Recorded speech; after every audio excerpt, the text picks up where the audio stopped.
Hey, what's up, guys? Welcome. The Doctor is in, and we are finally getting back into Phoenix Wright, Ace Attorney, Justice for All. Farewell, my Turnabout. Beginning the final investigation phase.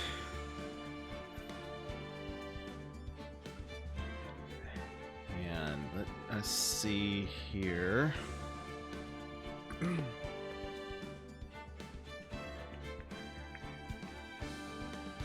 Got some hydration to do. That's done.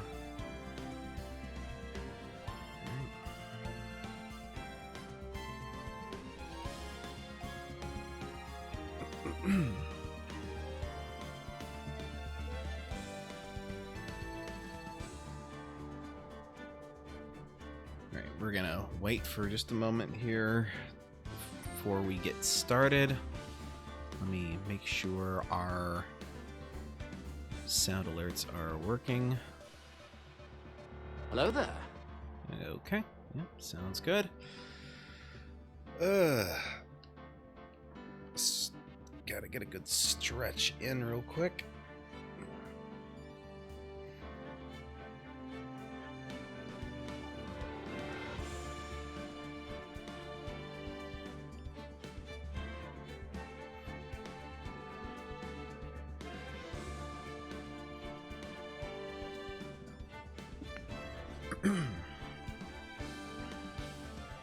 Sorry, I have been sick for the past few weeks, so that is why I have not been continuing, and I'm still kind of feeling the effects of it, but my voice is finally at an acceptable range. I don't know how long I'm going to be able to keep the stream going tonight, but we're going to see what we can do about that. Anyway, with all that being said, let us get into the investigation.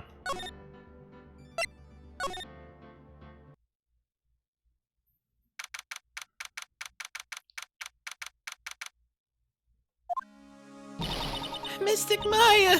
Mystic Maya! There, Pearls.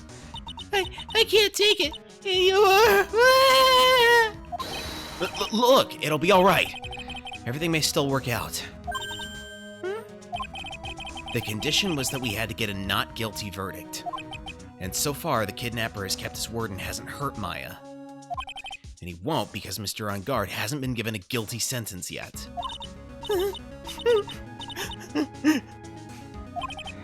Cheer up. We don't have time to stand around crying. We have to get going. You're right. Mystic Maya is in much more pain than I am. Yes, that's right. So... Hey, you guys. Glad I caught you, pal. Mr. Scruffy Detective! Ah, boy. Looks like Detective Gumshoe has been dubbed Mr. Scruffy Detective in Pearl's book now. It's just plain old Mr. Dick Gumshoe now, and I came to talk to you, pal. But we're kind of busy right now.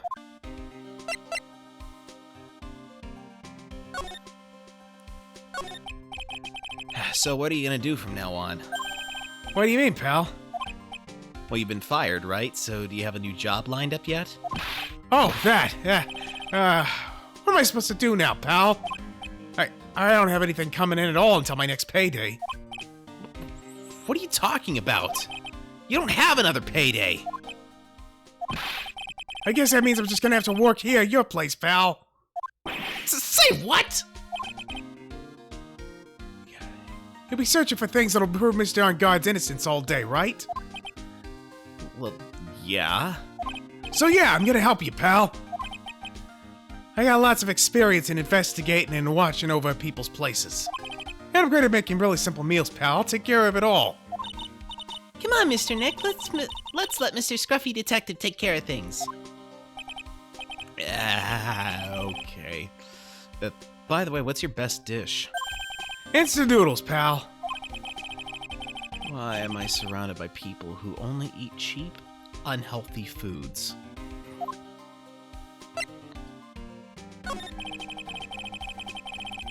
That was the first time I've ever seen Mr. Edgeworth act like that. Never thought he'd say something like he didn't care if Miss Andrews killed herself. He said that? That's horrible. But because of him doing that, we got the truth finally. The truth. Miss Andrews' last testimony. I wonder if that was the truth. I'll give you that there was nothing strange in her testimony itself, but I still think there's something fundamentally wrong with the whole thing. Hold on, gotta adjust my seat here. There we go.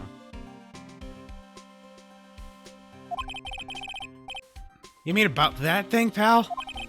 Why would she want to... No, I mean, almost need to frame Mr. On Guard. I couldn't figure that out from anything she said all day. And then you're saying that testimony was a lie? Not a lie per se, it just feels like there's more here than meets the eye. Or that's what Edgeworth would like us to believe. That's such a dirty trick. Even that woman prosecutor was better than that. Franziska von Karma. Speaking of Miss von Karma, do you have any more information on her condition? Wasn't she shot this morning? Miss von Karma was shot today on the way to the trial by a pistol, pal. But she's gotta be fine, right? I mean, Edgeworth said she was in stable condition, but... Well, she was shot in the shoulder, so she's okay and still hanging in there. I still think that's hilarious that we got two Von Karmas shot in the shoulder. At least she got to go to the hospital for it, though.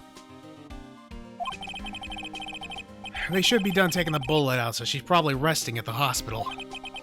Which one? What, you gonna visit her, pal? No.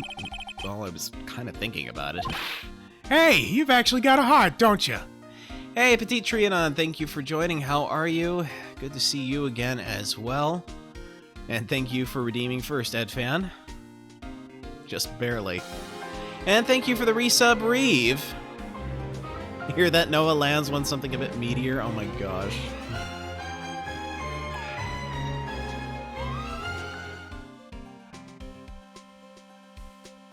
And now I'm out with the JoJo Part 4 music. I'm just thinking, drop the meat!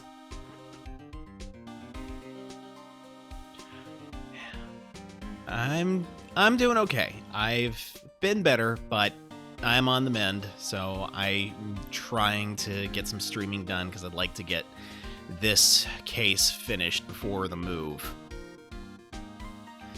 Just hanging out with us. Well, appreciate you being here. Glad to have you. She looked like she was being tortured to death not being able to go to the trial today. So maybe it'd be good for her if you went and let her whip you for a bit, pal. Let's go let her whip us, Mr. Neck. No, I'm definitely not going. Glad you're doing okay. I hope you keep recovering. Thank you. Appreciate it. Let's see. The name of the hospital... Oh yeah, the Hardy Clinic. That name sends a chill down my spine. Well, I guess it can't hurt to stop by and say hi. Alright, to the Hardy Clinic.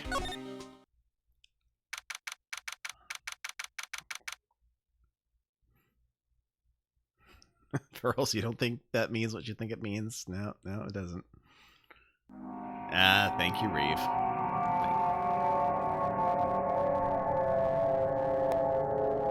Gonna wait for that sound alert to finish before we continue.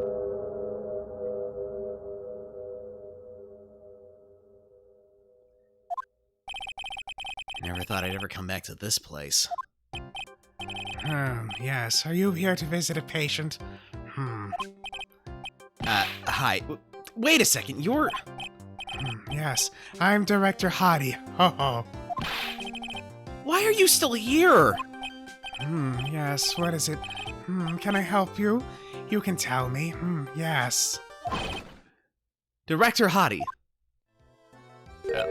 Gosh darn those question marks. Edgeworth. Yes, I'm Director Hottie. Ho ho. Oh, you're the man from this morning. Yes. What is it? Haha. Director. Franziska. How's Franziska von Karma? You don't need to worry. Yes, she's in good hands. Because you see, I'm personally taking good care of her. Yes. Yes, and that thing, surgery, it went well. You have my gratitude. Looks like Edgeworth doesn't know about this director and his secret. She looks so pitiful, absolutely terrified. Yes. But I understand. Yes, her opponent was a gun after all. Uh-huh. It's Bob? What do you mean?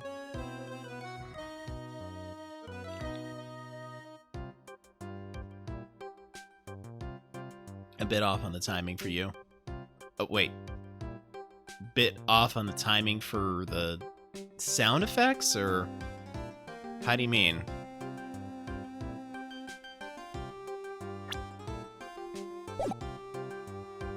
The person with the weird hair, his name is Bob. We don't know his name, he's just Director Hottie. And I say that in quotes. Alright, there's gotta be some kind of a... Alright, I'm gonna go on mute for just a moment, because Reeves is saying a bit off on the timing for him, and I'm not entirely sure what that means.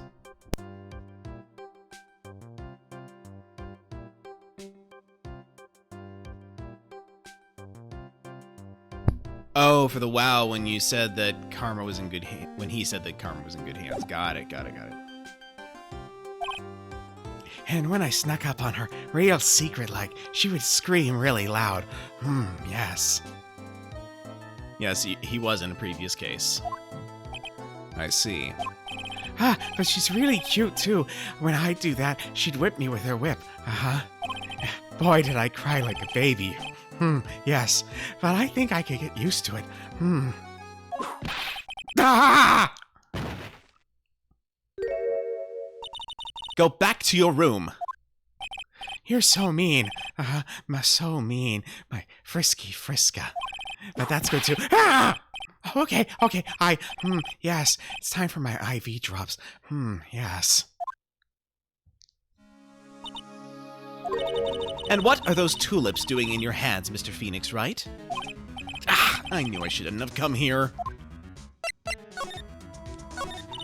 I was shot in front of the courthouse in my right shoulder. But it's no big deal, this sort of thing happens all the time. I even had full intentions of running the trial this morning. But that would have been too much for you. There's no need to act tough in front of us, you know. Regardless, I was dragged here by that man over there. He was so unyielding, one has to wonder if he was simply interested in stealing my case.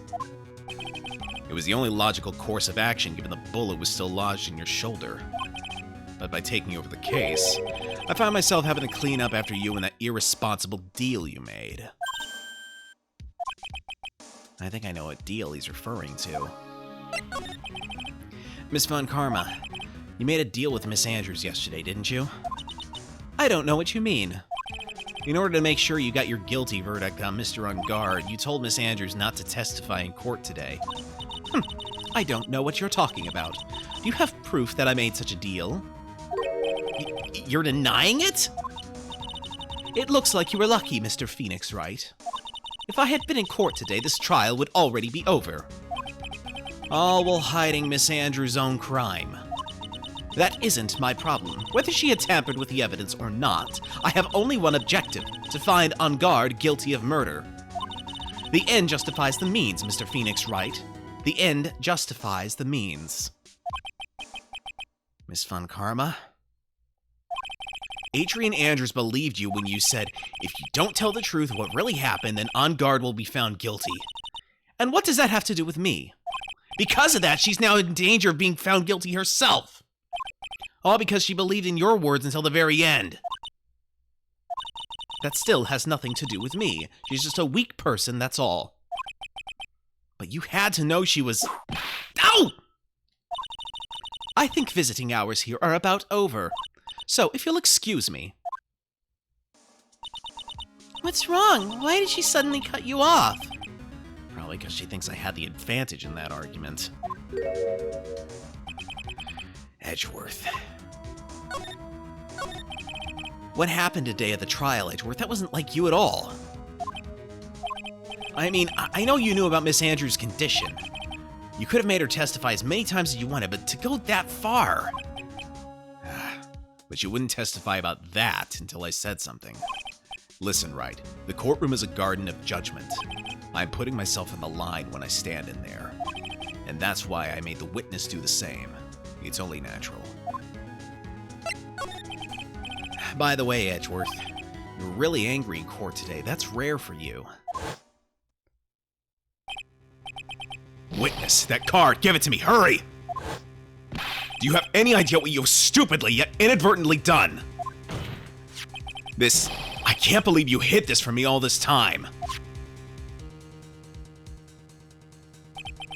That card, what in the world is it? You mean this? Listen, Wright, this is top secret information. You absolutely cannot leak this. A special investigations team has existed for a number of years, but few know of it. I understand. Their task is to find the owner of this card. A man called Shelley the Killer. And just as his name states, he is a killer. An assassin. The best at that. An assassin?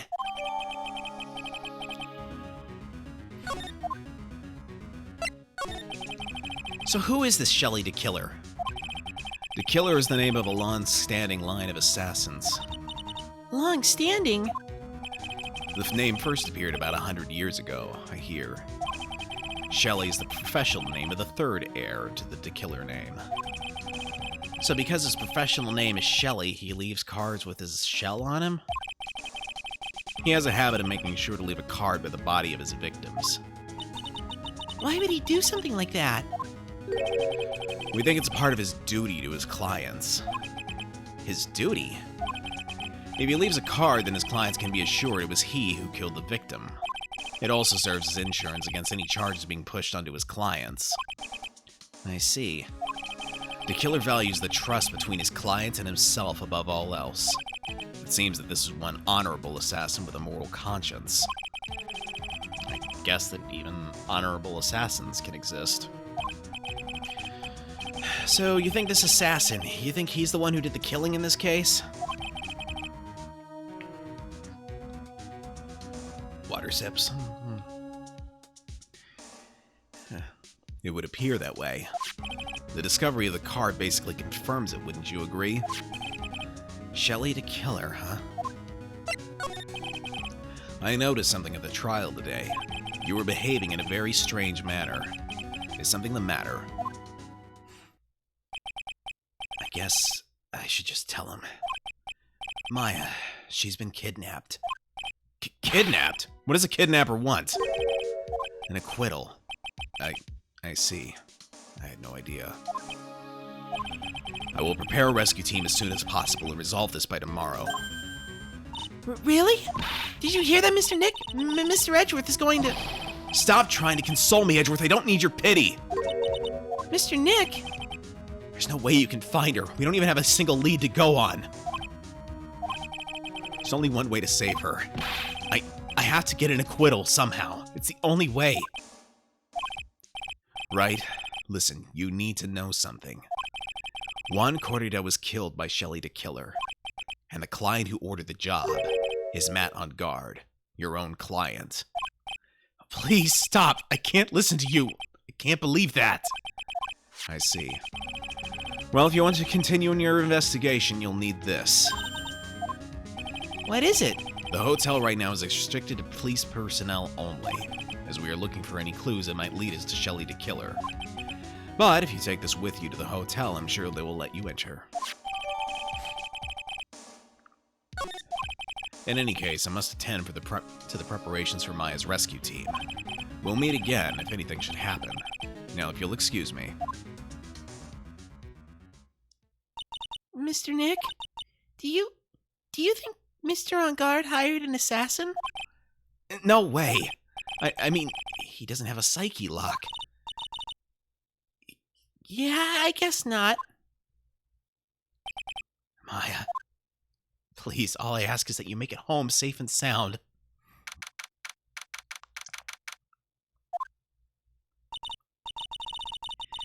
I guess even kidnappers can be a little clumsy. Clumsy enough to drop a card like this for me. And even though he said he was an assassin, I bet he's just making that up like how Nick does with everything in court. Anyway, let's try out the card trick with this card I just found. Sounds like I got the door open. Nick, you better kiss Maya when you get her back. I wouldn't count on it, considering this is a Japanese thing, but, you know. Like, public displays of affection, and it's kind of a rare thing in Japanese video games. And wake up and hear the wedding bells. Okay, time to go take a look around.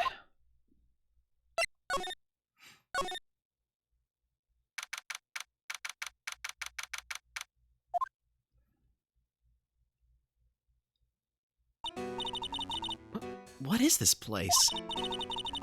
I've got a feeling I'm not in the hotel anymore. Are those videos over there? Well, I'll worry about that later. For now, I should be looking for clues. That way I can show them to Sis and maybe get out of here.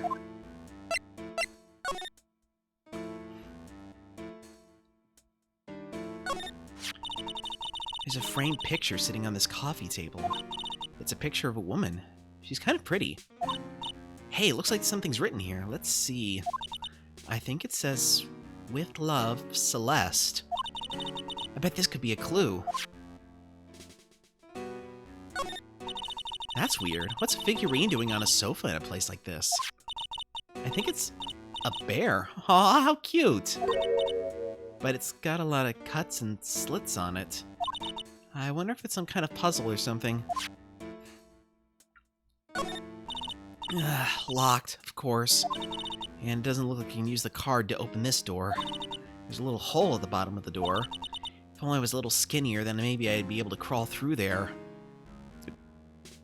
I've seen bad things happen when people try to escape killers through cat doors. So probably just as well that you can't fit.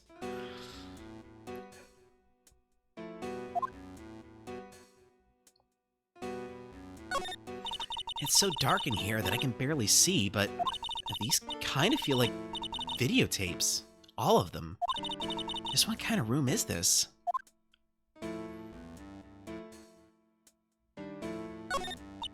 Oh, hey! It's a computer. I've never really used one before. I have no idea where the power switch on this thing is. Drat! There was my plan to use this somehow to get out of here.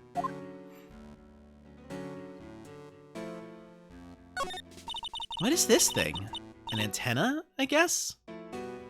Well, specifically, it's a saddle dish. It's digital broadcasting. I don't know why it's inside the house, but, you know. And this is a VCR? There sure are a lot of electronic gadgets here. But what is an antenna doing in here? Oh, this simply will not do. I cannot have you wandering around at will. Yeah! It seems that your Mr. Wright is truly concerned about you.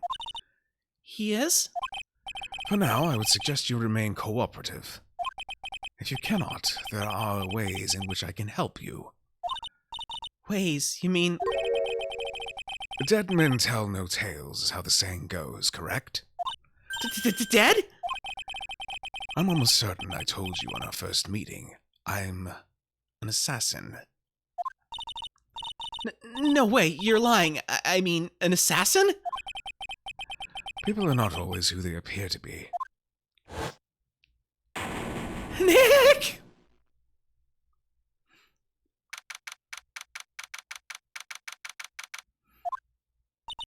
Mr. Nick? Oh yes, Pearls? I got caught up in my thoughts about Maya's situation. Mr. Edgeworth has left you now. I guess for now I have no choice but to believe in Mr. On Guard. But I think I should listen to his story one more time. Alright, let's get going too. Okay!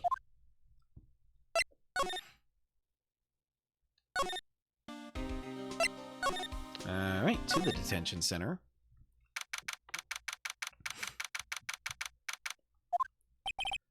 I'm sorry, but visiting hours are over for today. Aw. I have too many questions I need to ask. I'm sorry, but I'm Phoenix Wright, a lawyer for one of the... You're Mr. Wright, you say? Oh, yeah, there is a message here for you. A message? It's from Matt on guard. Ah, here you are. What did he write? Is it something really important? I don't know. Well, let's see what it has to say. It's a Mr. Lawyer Dude, and I've got something really important to tell you. Why do I feel uneasy all of a sudden?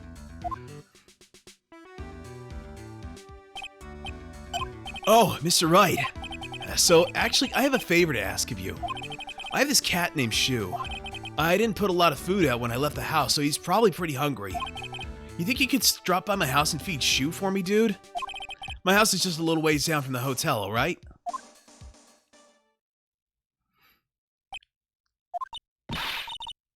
This is terrible. Let's hurry. We have to feed his cat. I'm sure poor Shu's stomach is growling by now. Yeah, I guess.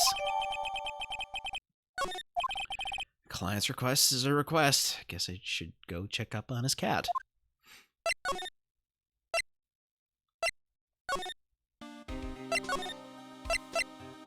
Okay, it's a little ways down from the hotel, so... guess we gotta go here first. All right now, Mr. Nick. Let's go look for clues. We have to, for Mystic Maya's sake. You shall not pass! This old bag. Don't devalue my name and turn it into a gas, you spiky-headed pettifogger. Because of you, I've been made to look like a bad guy again. Although, I did get a piece of gum from Edgy Boy, just as he promised. But what I really wanted is something much more valuable. I wanted Edgy's people's heart. I want it all for me. It's all your fault. You've awakened the wild beast inside this old bag. I think that's the best I've ever kept up with her. Hi, Miss Oldback. Keep your hands off me. This helmet is airtight. No air gets in and no air gets out. Then why do you keep putting it on? Don't think you can get me to move with silly questions. You're going to have to defeat me if you want to get by. I'm not hearing this. You know, screw this. We got a cat to find.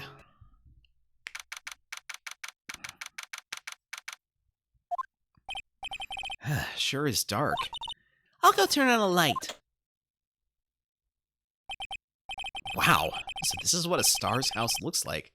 Must be nice to be rich. Come on, Mr. Nick. Let's find Shu, the kitty cat.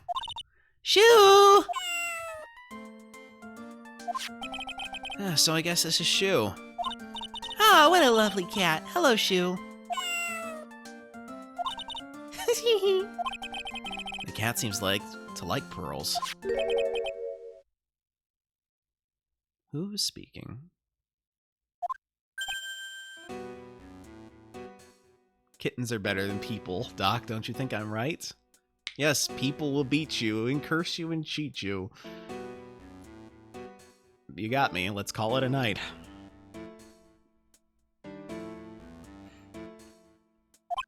May I help you with something, mister? Oh, we're lawyers. Actually, I'm Mr. On Guard's lawyer. The master's... then you must be Mr. Wright. Yes. Ah, it's a pleasure to meet your wonderful self. I'm the family butler, John Doe. Nice to meet you.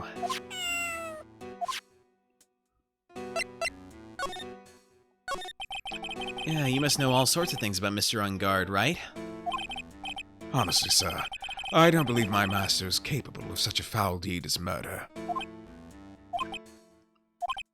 And, anything else? No, not especially. It is not appropriate for a lowly servant to speak of the master or his affairs. How typically butler-like, as it were. Mr. Doe, how long have you served at this residence? Well, sir, I would have to say maybe about 1 year. And, anything else? No, not especially. It is not appropriate for a lowly servant to speak of himself and his affairs. You know, I would have thought Mr. Argard, the kind to have a maid over a butler. That's a very cute cat you've got here. It is my duty to take care of him. The master rather fancies Shu. And, Anything else? No, not especially. It is not appropriate for a lowly servant to speak of the family cat. Well then, I guess I don't need this piece of scrap paper anymore. Well, I'm afraid I must take my leave of you now. Oh, we should probably get going ourselves. So young and yet already so accomplished. A master of law. But there's also a lot to be proud of in being a butler, in charge of the house and all. Thank you for the compliment, sir. People are not always who they appear to be. Now, if you'll excuse me.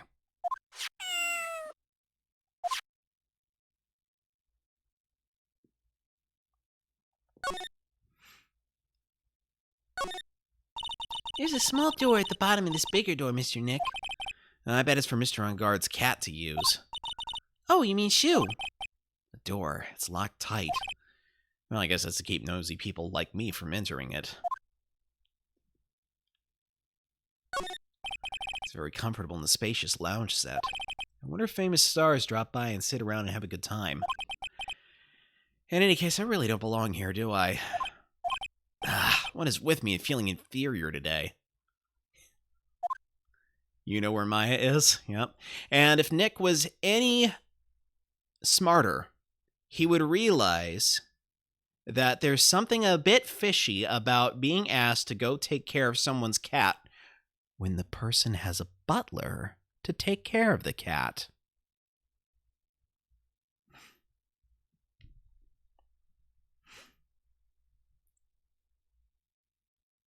Unfortunately, Nick is not Edgeworth. If Edgeworth were here, he would have figured it out immediately. And the butler should also look familiar. Yeah, you'd think that he would have... Well, wait, no. I don't... Did Nick actually see the killer before?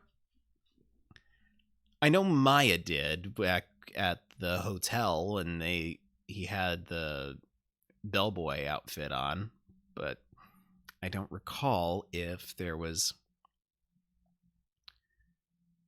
I don't recall if Nick saw the killer in person, or at least paid much attention to him. You'd think the stitches right down the middle of his face would be kind of a thing that would stick out.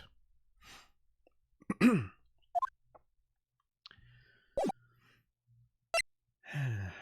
course, I don't know. Maybe Nick just doesn't think people with stitches down the middle of their face are suspicious. I mean, baseballs have stitches. Baseballs aren't suspicious.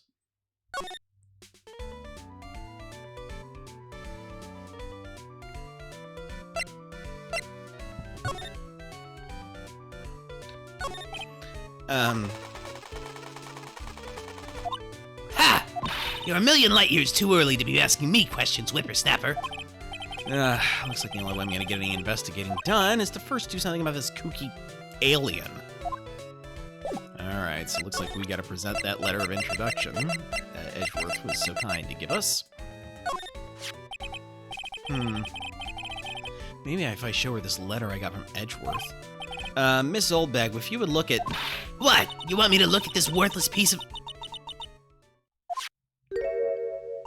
Edgy poo! Is that her perfume pheromone d'amour I smell? Let's see here. Would you please allow this unsophisticated young person to conduct his investigation? Yours truly, Miles Edgeworth. Yours truly? That man's good at the flattery. Fine, but only because Edgy Poo said so, you understand? I just thought it's something I have to do. Remember, no messing around. You do anything bad and I won't let you off the hook. Yeah, it looks like she has strong feelings for Mr. Edgeworth. Maybe, but you know nothing's gonna come of it. That's so mean, Mr. Nick. Feelings are meant to be told and shared. Ow! Every time we talk about love, I always end up with a handprint on my face somehow. Anyway, let's continue our investigation. Okay. What now? One little thing before I forget. You can't go into On Guard's room today. Why? The police main investigation team is going to be in there all day, you hear? I wonder if they're the team in charge of investigating the killer. So don't go in there. Set one foot in there and you'll face the wrath of Wendy Oldbag. Well, that's certainly something I don't want to face.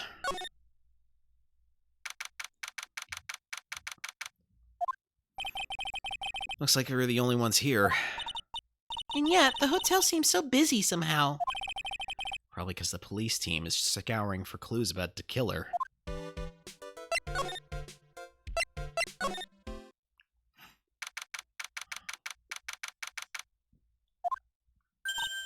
Hey, city boy! Lotta, you're still here. Wrecking course! Investigative photographer eats her stars on her ability to snap up the scoop, yeah?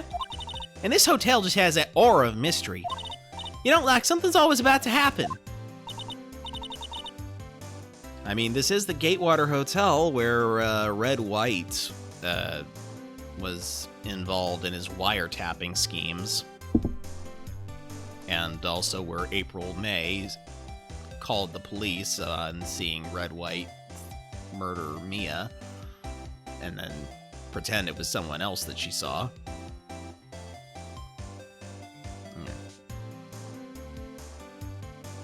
But do you have a camera? Wreck given. Photographer's got to have cameras out the ear like corn to be a real pro, you know? So I'm hanging around here.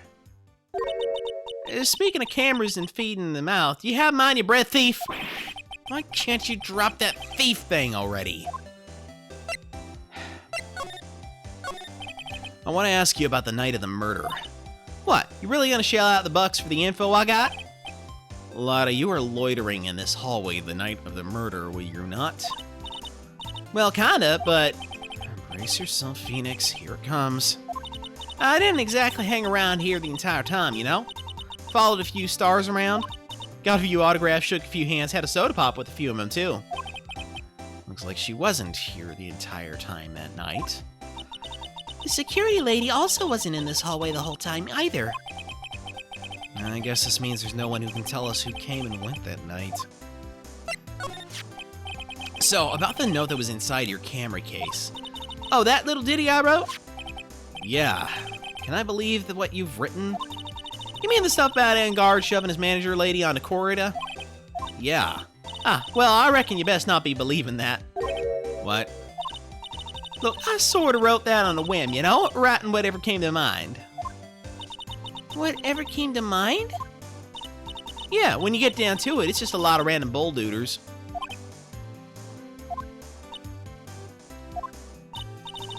Hey, what's with ya? Why are you staring at me like my grandpa used to? Hey, and why do you gotta... Why do you look like you suddenly got older too, or am I just shrinking here? My baby! My $1,600 baby! What's with that red-coated prosecutor anyhow? The guy told me it was evidence and refused to give it back to me. Well, that's kinda how it is. Hey, you're that redcoat's friend, ain't you? So put in a few good words for me and get me back my camera. You want me to do what? Listen, nag the guy real good for about 5 hours and I guarantee he'll give it back. Why don't you do your own dirty work? Well, I reckon it's time for me to get going. Tabloid photographers without a camera is just a tabloid, huh? Yeah, I guess so. Keep yourself together out there, you hear? I'm coming to see you in court tomorrow. Okay, I'll see you then. And you too there, little one. Keep up the good work, okay? Okay. Don't be picky about your food now. Okay. And make sure you do all your homework, you hear? Okay. And if you happen to find yourself a camera, make sure you bring it right to me. Would you please just leave already?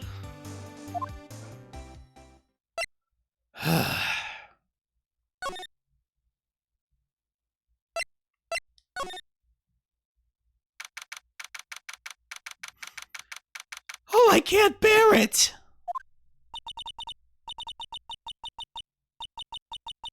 Oh, who's oonging? Mr. Nick! What is that otherworldly ghastly moaning?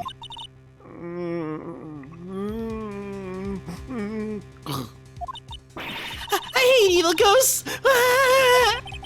I don't think it's a ghost. Maybe it's a demon? How is that any better, Nick? Excuse me? What you're calling a demon, brat? Okay, that makes sense now. Ah! Zoinks, it's the alien! Who are you calling an alien? Oh, it's just you, Miss Oldbag. What are you doing here? What is wrong with young uns today? I came down here to pay my respects to my poor Juan, and you're disturbing me. More importantly, how did you get past me into the room? I went straight from the lobby to the Viola Hall, to the hallway, met with Lada, did not see you sneak into the room. How are you here? Are you Loki or something? Please talk to me about the night of the murder, just one more time. I talked about it plenty at the trial. I was fooled, tricked, deceived by that fraud of a photographer and her note. She was loitering around here with that imbecilic look on her face. With that imbecilic look on your face? Okay, got it. Now, hold on a second there, you little pipsqueak.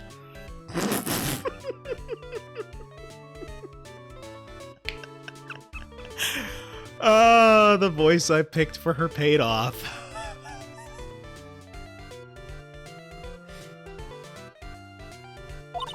If you're going to take notes, at least make me sound better than that.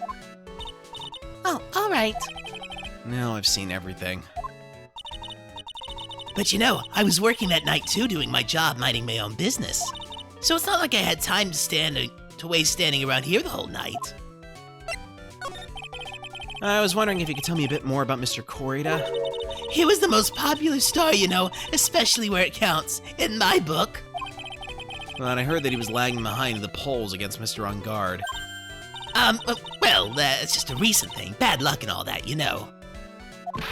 But he was going to become an even bigger star than he used to be. Look, just look at this mountain of presents. It's a show of the mountain of his feelings all his fans had for him.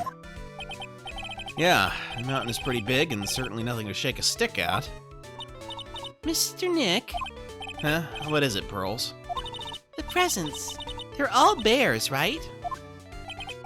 She's got a point. There isn't a single thing here that isn't a bear. All of Mr. Corrida's presents from his fans seem to be bears. Oh, that's because you can't think of Juan without thinking about bears. Bears? Why bears? You don't know? When my dear Juan was training, he fought bare-handed with a bear. He refused to give in and let the bear win, but after the fight, they became friends. Wow, what a heartwarming story. Look, it's just like in those young people's dramas. I can see those two tuckered out, down by a river going, heh, you sure can fight. You too, bub, you too. Did all that really happen? It's in his biography, bub. What a lot of crock. So ever since then, fans have been giving him bears as presents. Yeah, nice. Bears. I'm Uncle Bear, and I say it's barely 8 o'clock. But what is that infernal racket? It's one of the presents going off. Sounds like it's already 8 p.m., way past your bedtime. Ugh, that startled me. I thought I was gonna die for a second. 8 p.m. That's the time when the award ceremony ended that night, remember? Time for sure flies. Hard to believe it's been 2 days since the ceremony. The transceiver! Hello? Hello? This is not a phone. Maya, how is Maya? You haven't heard her, have you? It seems you are not able to fulfill your end of the bargain, Mr. Attorney. I have heard the news, so it would seem my present did you no good. No, Mystic Maya! Mystic Maya! One more day, please. All I ask is for one more day. I'll get a not guilty verdict for sure this time. Please. I suppose, if I must. I need that acquittal more than anything else, after all. Please. Please let Maya say something. I want to hear she's all right. All right, then. A little What is with this static all of a sudden? Hello? Hello? It seems bad. Connect. Damn it! Did the transceiver just suddenly break? Excuse me. What happened? I don't know, all of a sudden it became nothing but static. Mystic Maya! Mystic Maya! Why did the transceiver suddenly break like that? I should probably have an electronics expert look at it. The sooner the better.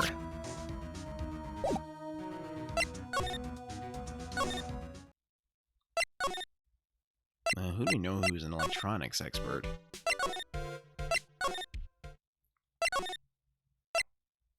Maybe the Criminal Affairs Department will have some information for me?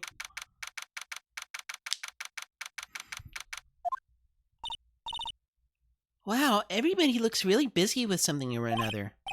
They're probably strengthening the evidence for tomorrow's trial. Hey, hurry up with that, will ya? Pass that victims list around. You gotta be kidding. There's over 100 people on here.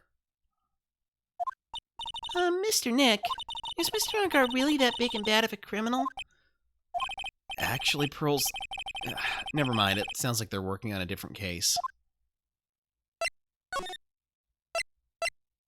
Try the detention center. Nope, nothing there. Wright & Co. law offices. Hey, welcome back, pal. I thought I'd make you a little something for dinner. That's nice, thanks. A rich man's luxurious full-course meal. Out of a can, that is. I'm sorry you went through all the trouble to cook, but I don't have the time to eat. Oops. Looks like you don't have a can opener, pal. You've got to be kidding, and I thought he'd already whipped something up. Oh, I know. There's one way I know how to be helpful. Ask me about anything you want, pal. Go ahead. Well, since he's here and offering, I wonder what I should try asking him about. Maybe he knows something about transceivers.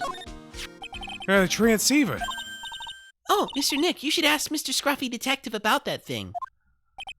What thing? Oh, yeah, this thing just up and broke all of a sudden. It broke, pal? When I was talking to the kidnapper, it suddenly just broke into static. Look, it sounded like this. I don't hear any static, pal. Huh? Maybe it fixed itself? That's strange. I'm sure it was making a loud static noise. Maybe... Maybe what?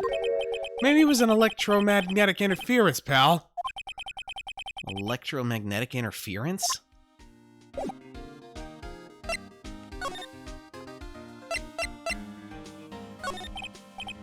So what is electromagnetic interference?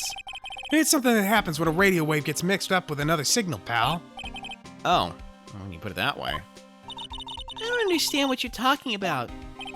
Like, for example, when a cell phone goes off next to a computer screen, the stuff on the screen gets kind of fuzzy and starts acting funny, right? That was back when CRTs were a thing, no doubt. Huh? Computer? It's like when you use the dryer next to the TV and the screen starts looking weird. Oh, yes, the TV does do that. Oh, so that's what you're talking about. She seems amazingly happy at being able to understand this.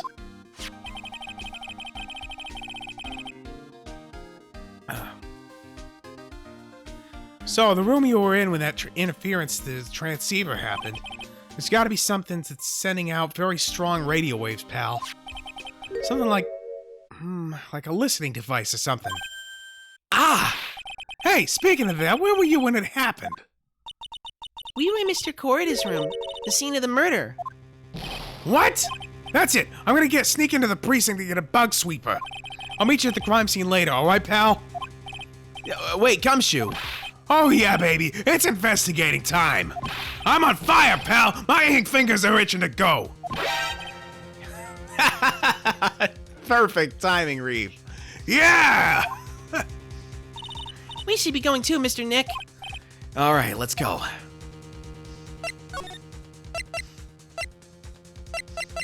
In hotel lobby, that's right.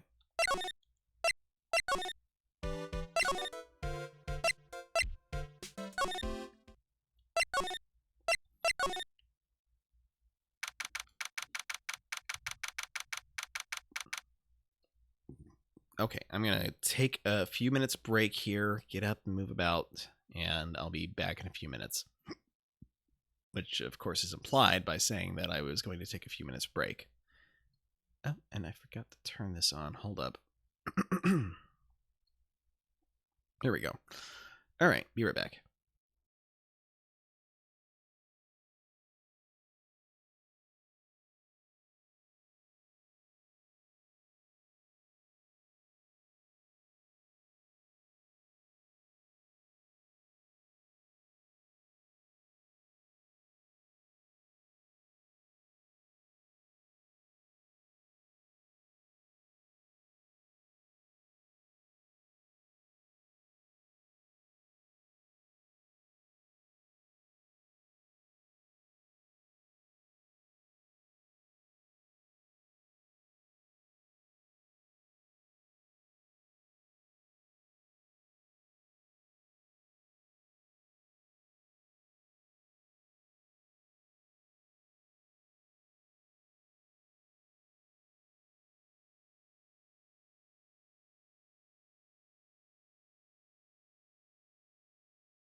And we are back.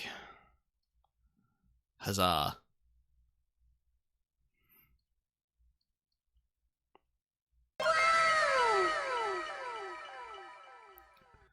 Okay, let us continue. Hey, you're finally here, pal. Sorry to keep you waiting. Do you have the, bug sweeper? Well, you see, I got busted trying to sneak in, pal. Then suddenly I'm staring at the precinct doors. From the outside, I mean. So, yeah, I couldn't get one of the police bug sweepers. What do you mean you couldn't get one? We need that item! Hey, calm down, pal. I didn't say I didn't get one. I didn't say I didn't get one, just not the police's. Wow, so this is a bug sweeper. It looks a little broken. Kept you waiting, huh? Hey, this was made when I was in elementary school, pal. Oh? By whom? Me, of course. Seeing this sure brings back memories. Gumshoe. If you had a bug sweeper you made in elementary school that works, why did you try breaking into the police station to borrow theirs instead of just going straight for your own? Hey, don't look down on it, pal. Sure, it looks a little beat up. But I put my heart and soul into building this puppy here. Your heart and soul? It'll work, trust me, pal. It'll do the job. But you can't set the sensitivity, so it's gonna beep at anything that gives off electromagnetic waves. But isn't it better that way? Well, anyway, since I brought it all this way, might as well give it a whirl, right, pal? I'm getting that sinking feeling again. Okay, now I'll tell you how to use this baby. There's a listening device or some other sort of bug hidden in this room, pal. So we're gonna find it, right? Right. Now, first, let's turn the sweeper on. Next, move the sweeper around to give the room a real thorough look-see, pal. The sweeper lets you know how strong of a signal it's picking up, so keep an eye on it, okay? Once you find something that's giving off a lot of radio waves, press enter to lock onto it. There's a lot of things here that's gonna give off radio waves. So let's take a good look at anything and everything that seems suspicious. Okay, pal? Alright, I'm gonna go stand outside and keep an eye out. Give me a yell if you find the bug. Got it, pal? Okay.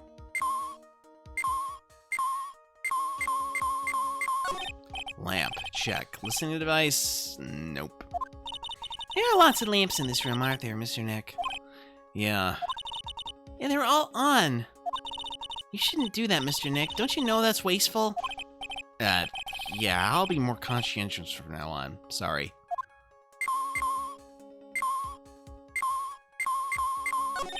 I don't really think the listening device is in the TV of all places. Looks like the TV was left on and now it's showing an old samurai movie. Yeah, this channel plays all sorts of international movies as well as domestic ones. You know, every time I watch one of these old movies, I always think, wow, these Japanese stars are really good at English. Yeah. When I grow up, I want to study Japanese. I should probably keep my mouth shut here and not destroy her dream. I wonder what that conversation was in Japanese. Ah, what a lovely bear. Ah, this must be one of those fancy bear-shaped toy robots. It's a robot? It's a real robot? Yeah, it's a real one. Mr. Nick, Yes? how many horsepowers is it? How many horsies? Horsies? Well, look, it's a bear, so,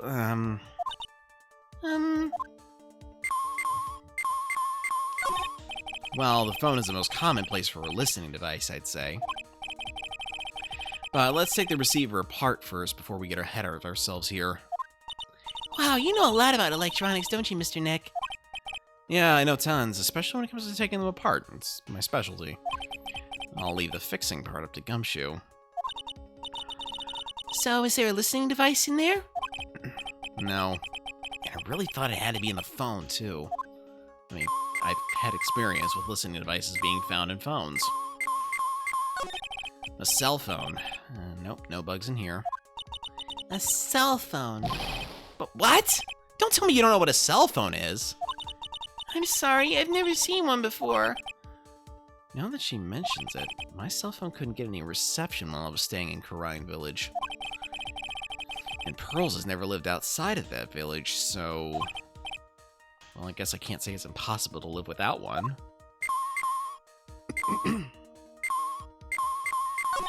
Lamp, check. Listening device? Nope. There are lots of lamps in this room, aren't there, Mr. Nick? Yeah, And they're all on.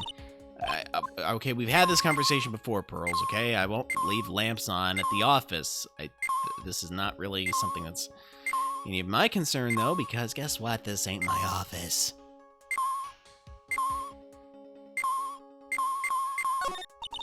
The radio's on and playing something. Oh, it's Kid's Question Corner. Professor, why is the Earth round? Yes, why is it, Mr. Nick? Why don't you listen to the radio program a little more, Pearls?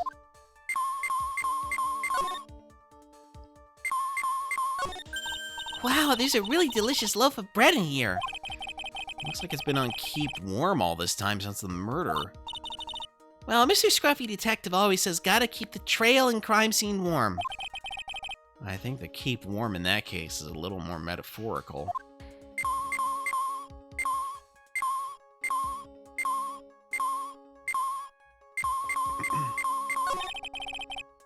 There's no listening device in that notebook computer, huh?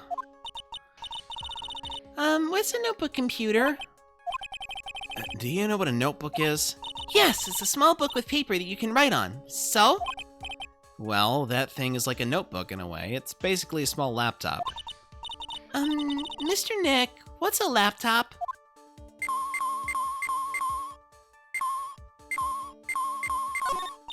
What's this? It sort of looks like a hot water pot, but... Oh, well, it's kind of like a hot water pot, I guess. But instead of hot water, coffee comes out. Really?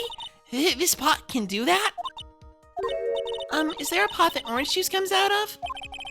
I don't think there's anything like that, Pearls. Sorry.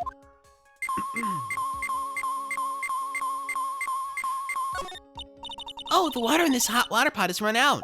I'll go get more water for it. Okay, sounds good. Looks like she's forgotten all about looking for the listening device.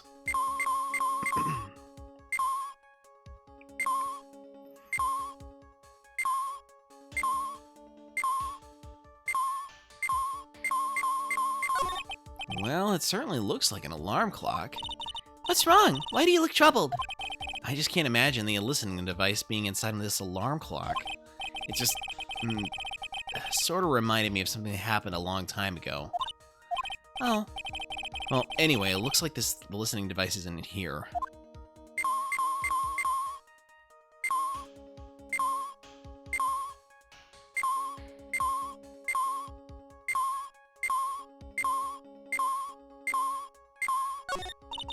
there doesn't seem to be anything giving off radio waves there, Mr. Nick.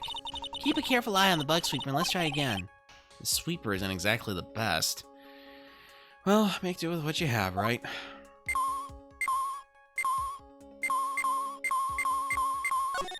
This is a refrigerator, right? I really don't think that the listening device is in something like this. Because it's filled with nothing but healthy vegetable juices, right? Yeah, sure. What does that have to do with listening devices?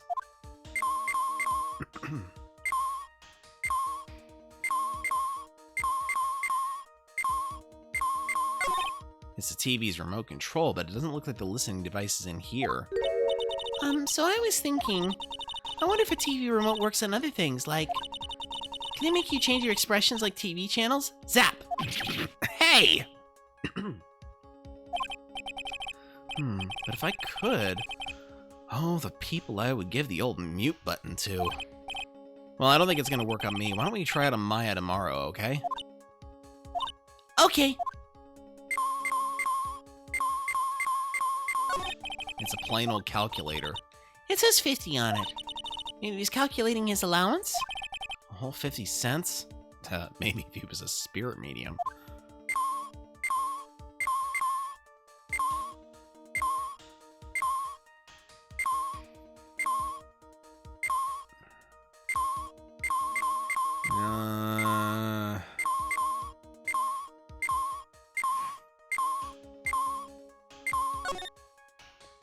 Well,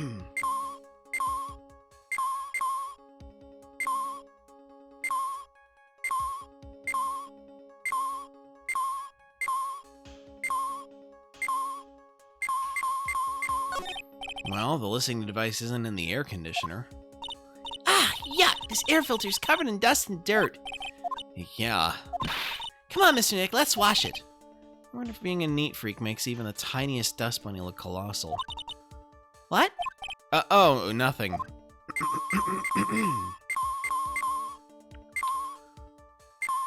Well, where in the world is the bug, then?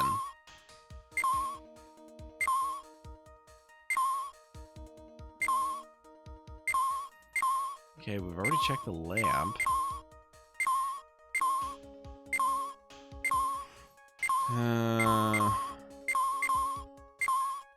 I'm pretty sure I've covered this whole room.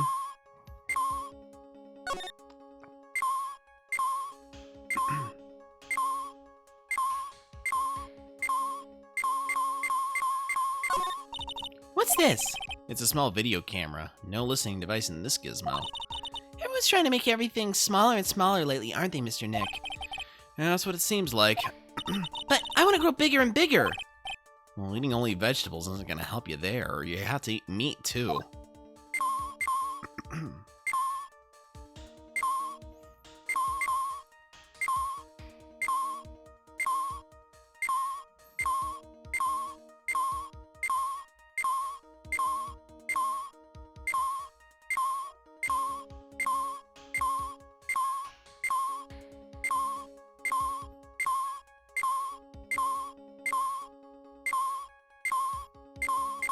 There we go.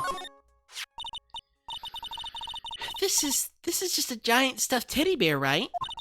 It's the biggest one I've ever seen. Hey, so did you guys find it yet? The listening device, I mean? No, not yet, but this bear's eye is... Let's see. Perfectly normal stuffed bear with some really strong radio waves. Sounds like you found the device to me, pal. Let's take this big fella's eye out and see what we got. No, you can't! Such a violent act! No! That's... Hey, it's a miniature camera, and it looks like there's more. There's a transmitter and a timer. A what emitter? A transmitter, pal. Oh, is this more of that high-tech stuff?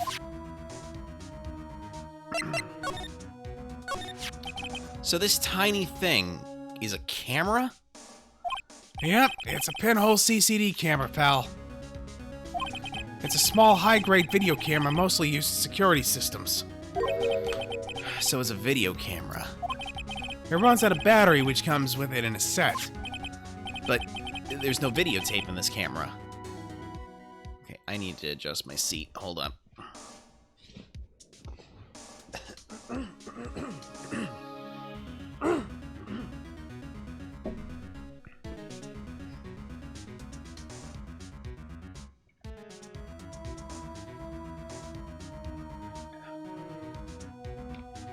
Alright, let's... This is only the camera part here, pal. The tape recorder with the tape inside it is somewhere else. Somewhere else? The footage is changed into radio waves and then it's sent to that recorder. So it's sort of like a TV broadcast, isn't it? Hey, you know, you're right. Spy camera set to record the victim's room from 8 p.m. for 1 hour was running at time of murder. Interesting. Excuse me. So, what is a transmitter? It's a device that sends the footage the camera took to a specific destination. It's like a video version of a listening device, pal. It looks like it's attached to a small clock-like thing. Oh, that's a timer, pal. You can set it to turn the camera on and record at a certain time with it. You can set it for a certain time? Yep, let's see. This looks like it was set to start at 8 p.m. and go for 1 hour. 8 p.m. That was the time the award ceremony ended. There's no date set, so it's been recording every night, I guess. And Mr. Detective, how long has this bear been here? Pretty sure it's been here since the night of the murder. Then maybe. Maybe this camera caught the murder on tape! But what? And if you think about the angle the bear is at, it's bound to have had a clear shot of the whole crime, pal.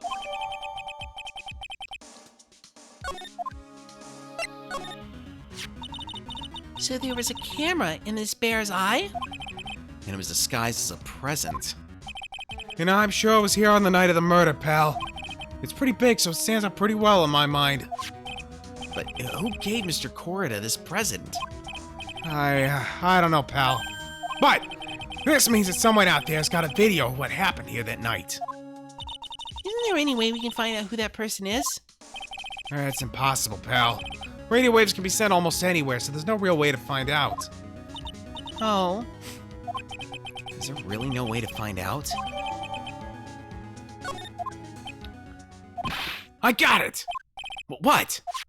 Hey, pal, let me borrow this mini camera for a bit. What are you gonna do?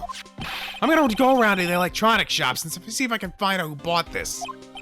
But that's impossible. I mean, it's already 9 p.m. Leave it to me. Even if I have to search all night, I'll find your man, pal.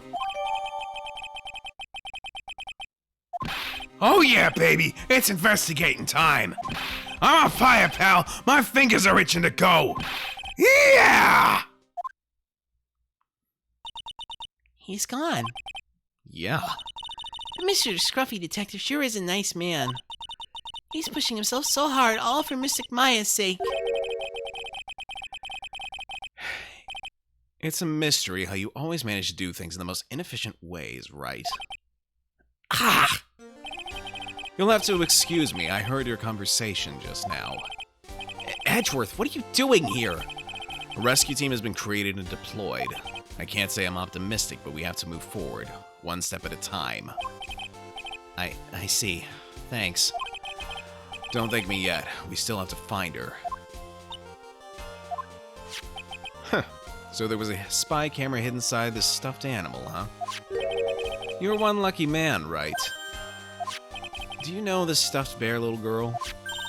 I have no idea. Huh. Of course not. The maker of this bear is a very expensive luxury brand from overseas. It's a completely handmade... It's completely only... words. It's completely handmade, and only a small number of these are exported here. But what? The camera and transmitter that Scatterbrain Detective took with him are dead ends. Things like those can be bought anywhere. However, this bear is different. By tracking how it got into this country, the bear can tell us who the buyer is. Can you really do that? Mr. Nick, can you really? Well, I guess so. Huh. It's 9 p.m. I think I can still make it in time. I'll be taking this for now. I'm sure you have other things you have to do.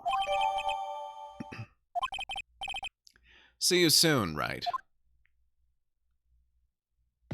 Wait! What? Why are you doing this? I have no interest in explaining myself to someone who cannot comprehend.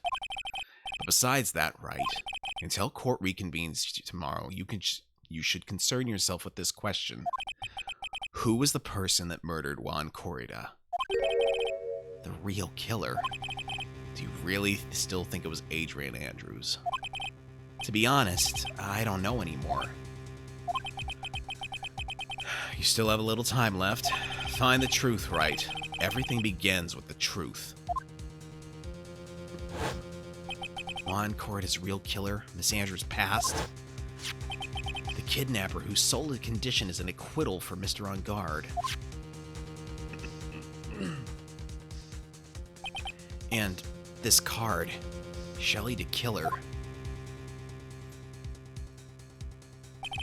Maya, the only way I can save you now is to find all the answers to this case tonight. I don't understand what your real intentions are, Edgeworth, but as you said, all I can do for now is find the truth. Oh, really? We're putting in to be continued right here? Alright, well.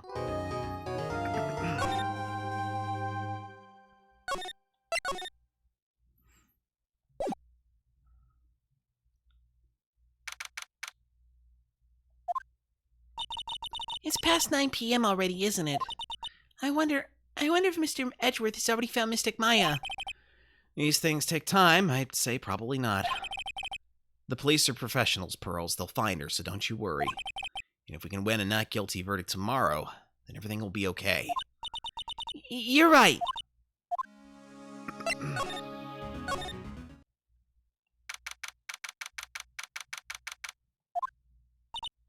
Wow, it's really getting late, isn't it, Mr. Nick? Yeah, it's past 9 p.m. already. But we still have some things to prepare for tomorrow's trial. There's still a matter of the secret Mr. Corrida held about Mr. On Guard and Miss Andrews' real intentions. I know these are two things I must know tonight. But aren't visiting hours over at the detention center? I'm sure we'll think of something, Pearls. Don't you worry.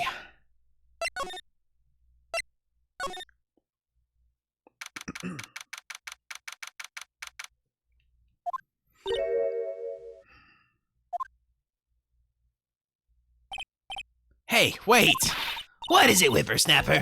All I know is nothing that has anything to do with you is ever good. Just like now, I was handed the strange device for who knows what reason. And I was told to use it to search the whole hotel. That's the bug sweeper, isn't it? The one Gumshoe made. I don't know, and frankly, I don't care, but the request came from Edgy Poo, so... Edgeworth? And he said... If you feel angry, direct your anger at the unsophisticated lawyer. So I'm gonna feel free to direct all my anger towards you. Ah, gee, thanks a bundle, Edgeworth. What a pal you are. This is absolutely top secret, so you better keep it to yourselves. I heard they found a spy camera hidden in one of the presents. Very interesting. I'm sure it was, you know, it was to catch poor Juan in the middle of a scandalous meeting. Scandalous? What's that? It means, well, you know, that gossip that's been going around about my dear Juan. Oh, you mean that thing about Miss Andrews. But I'm sure she must have had some reason for getting close to Mr. Corrida. I'll let you in on another secret, young'un. I knew who planted that spy camera. It was that obnoxious, puffy-haired photographer girl. The nerve of some people. Spying on people by herself, as if I wouldn't want to see it for myself, too. Wow, the alien actually admitted her true intentions for a change. I don't know what you're thinking exactly, but I can bet that it's nothing good. But I didn't say anything. So you want to know about Juan and that manager, right? Actually, as I hear it, they were something of a refreshing pair, those two. Oh? I tell you, Juan really welcomed that manager with open arms, I heard. That manager? Who are you talking about?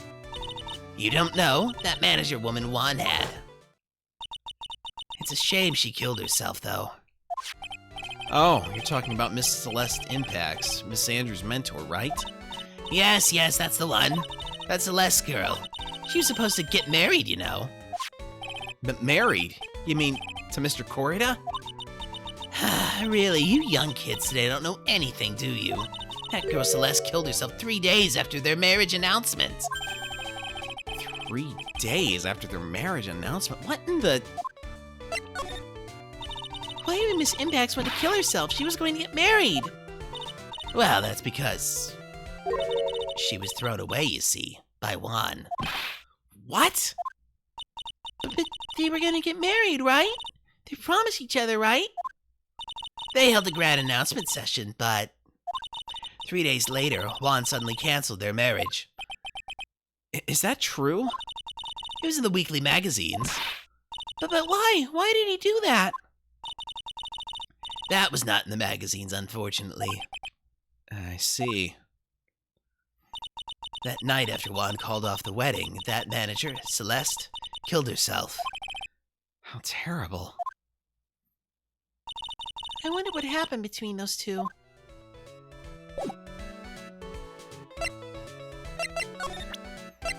Do I have anything? Nope. Okay.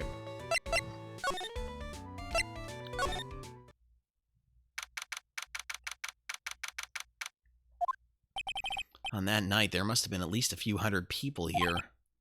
I guess the police are done with their questioning and investigating. Looks like things here in the lobby have finally calmed down.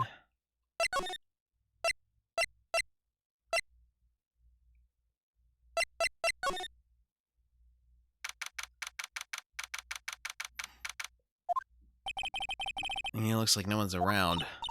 What happened to that person with the stuffed titty face? Oh, she must mean that butler with the stitches in his face. Shoo!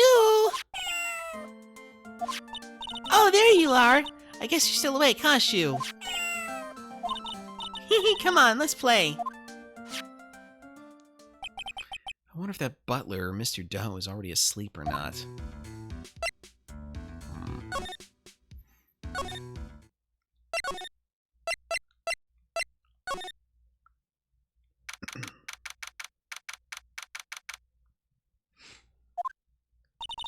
It doesn't look like Mr. Scruffy Detective is here.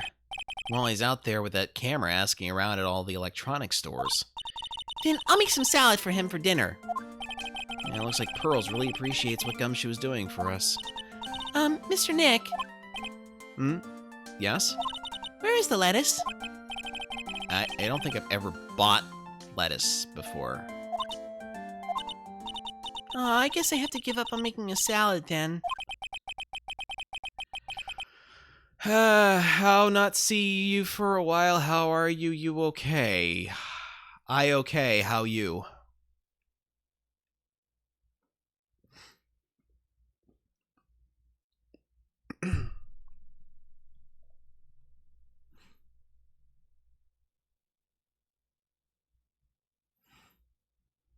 Yeah, I've just been sick, and I'm finally in a position where I am feeling well enough to stream, though I'm still feeling a little bit less myself than I'd like to.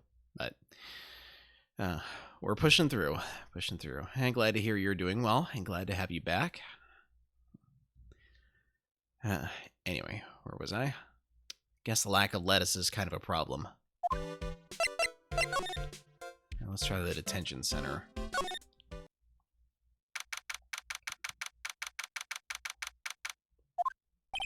Visiting hours ended a few hours ago.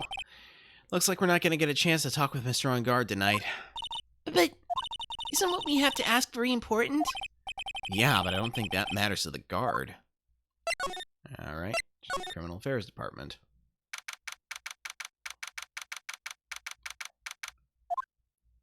It feels sort of tense in here, doesn't it, Mr. Nick? Yeah, that's because my voice is just a little bit on the rough side.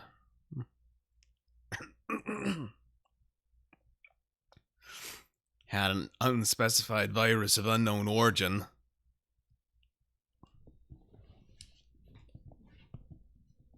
Which I say is unspecified because I'm not entirely sure if I can get demonetized if I mention it on Twitch. Anyway. Yeah, it does. I wonder if something happened. Hey, you're Mr. On Guard's lawyer, right? Ah, yes, sir. Well, we finally found just the person we've been looking for. A real decisive witness. Decisive witness? You mean for the On Guard case? We're checking the witness statement right now. Gonna hand it to Mr. Edgeworth. What's Edgeworth up to now? Who is this witness? I think you know this person quite well, Mr. Lawyer. Mr. Nick? Between the kidnapper's demand and now this, I can't see any way to win here. Oh, yeah. Mr. Edgeworth wanted me to tell you something. You did? Even though visiting hours are long over at the detention center, he wanted me to grant you special permission, so there you go. You don't not come down with anything this year?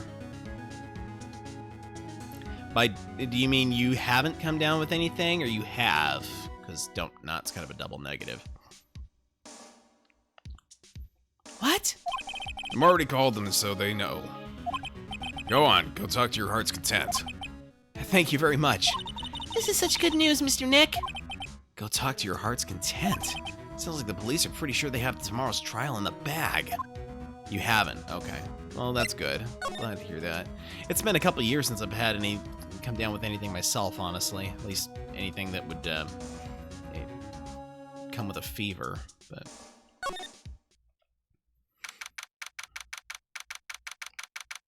all right. I'm sure they must have transferred Miss Andrews here by now.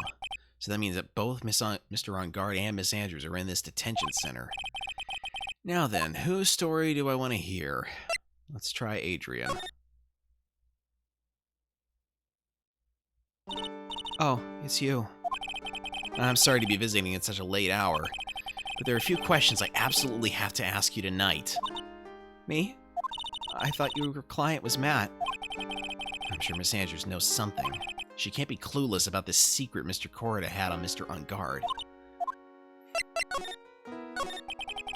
I'd like to ask you about Matt on Guard, if you don't mind. Mr. Wright, you still don't know, do you? The real him, I mean. You seem to bear a lot of resentment towards Mr. On Guard. Oh, thank you for the wow, Reeve. If that's the case, then why did you become his manager? And why would you become intimate with his rival? That has nothing to do with this case. Nothing. About Miss Celeste Impacts. I finally put her death behind me. And now, thanks to you, it's all come back to the surface. I'm sorry.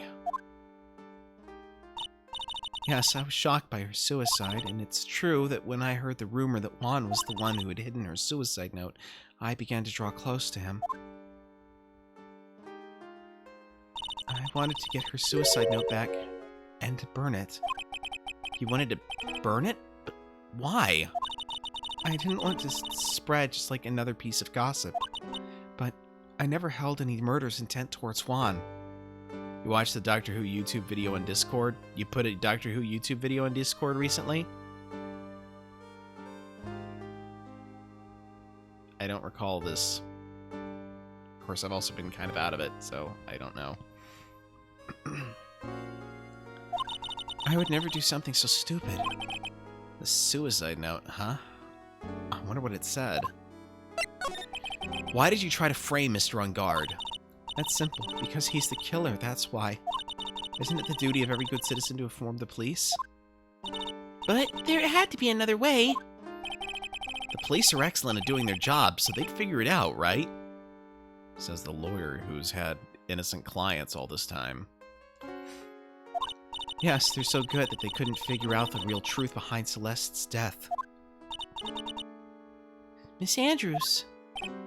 Well, I know you're not the type of person to do something without a reason, so please tell me why you did what you did. Revenge. Huh? Did you say something just now?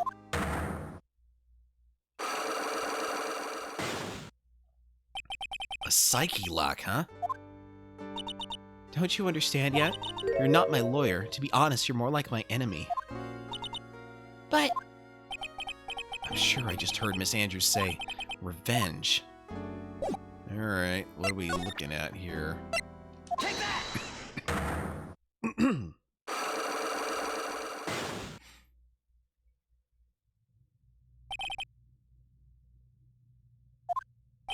Can you please tell me why you framed Mr. On Guard for the murder? I've already told you countless times. It's because I thought Matt was the killer. No, that's not it. I know you have a personal reason to dislike Mr. On Guard. Miss Andrews, you may think I didn't hear, but I know you said something earlier. You said revenge. So are you saying I was taking my revenge out on Matt and that's why? What an absurd idea. I don't have anything I want to take revenge for. Miss Andrews, a woman who lives by being dependent on other people. There is something or someone in her past that would make her take revenge.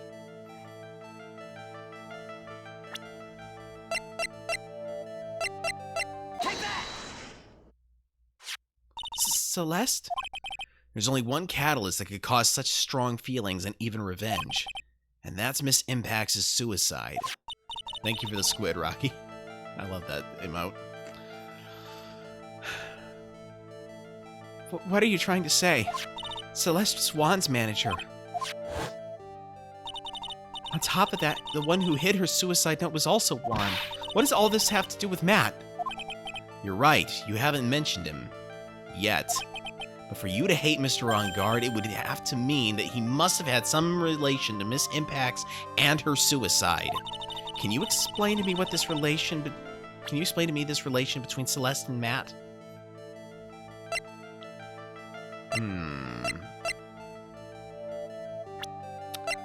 I don't know that I can yet.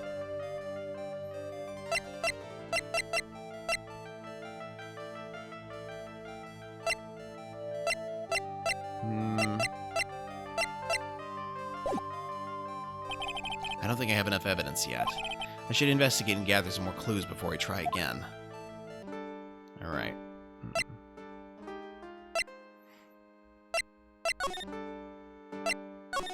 Let's see if we can...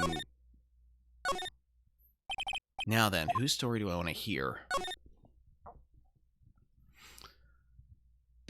Dude, it's Mr. Wright. I hope you can get me off the hook tomorrow. I'm counting on you. I hope so too. Edgeworth just dropped a bombshell on me by saying that Juan Corda was killed by an assassin. I think the assassin's client is this man, Matt on guard. What's wrong? Mr. On guard, there is something I must know with 100% certainty. You seem kind of different. You're totally not like your usual lawyer dude self. About the press conference. You mean the one where Juan was gonna dress up as a nickel samurai? Yeah, I heard a little more about it from Miss Andrews. It looked like somehow Juan had in his hands a secret so powerful that it would destroy Matt's acting career had it been revealed. Could you please fill me in on what this secret is, please?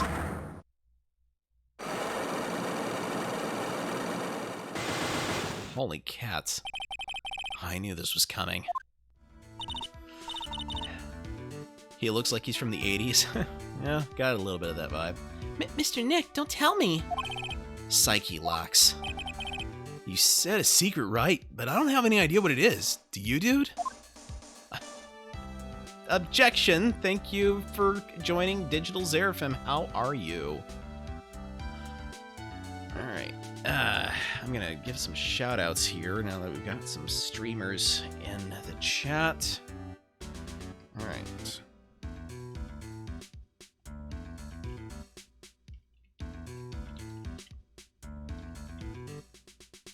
It would help if I actually typed the shout-out, but there we go. You're good, making some tacos, so about to be great. Ah, tacos, very good stuff. Had Mexican yesterday for the first time in a while, so I was quite pleased. Alright, and let's see here.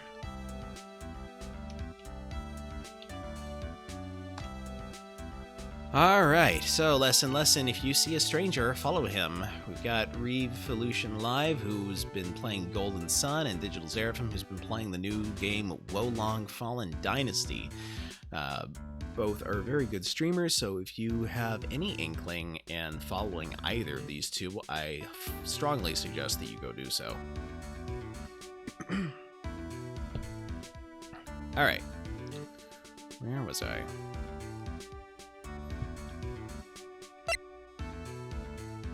Oh. There we go. Did you know about Mr. Corda and Miss Andrews' relationship? Well, it's all over the tabloids, dude. But I don't know of any of the details, if that's what you mean. Look, how many times do I have to tell you? I don't care what Juan did with his life. Miss Andrews, she had a purpose in mind when she started seeing Mr. Corda. Her mentor was Mr. Corrida's manager, and Miss Andrews was going to get Miss Celeste Impacts' suicide note from him. Celeste? Does that jog any memories? Dude, I suddenly just got totally hungry. You up for a pizza? My treat. Mr. Nick, what's a pizza? Is it a kind of pea, like green peas? Let's go eat one later, okay? I got cut off by the pizza dude at the shop. That's too bad. Well, how about we get our minds off this topic and talk about something else, okay? Mr. On Guard, are you connected to Miss Impact's suicide in some way?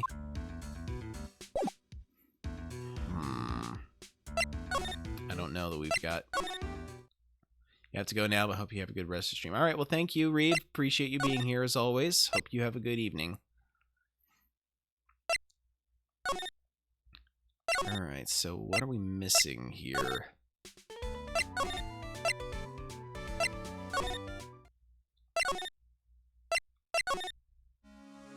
Nope.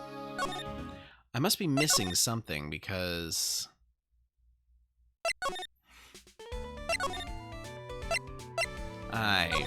I've got a horrible feeling I'm gonna have to start spamming the court record at people.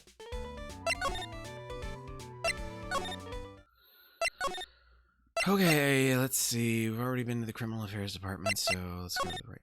Remember back in 2020 when I was in the hospital for a month and a half due to a rare brain infection, and when I got out, only words I was able to say was, yeah.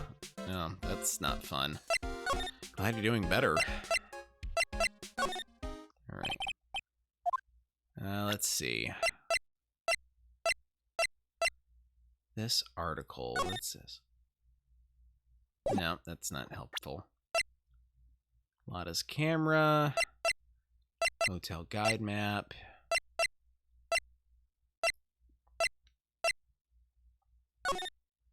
Lada's photo. Alright, let's try Matt's here. Maybe we can get some information. Alright.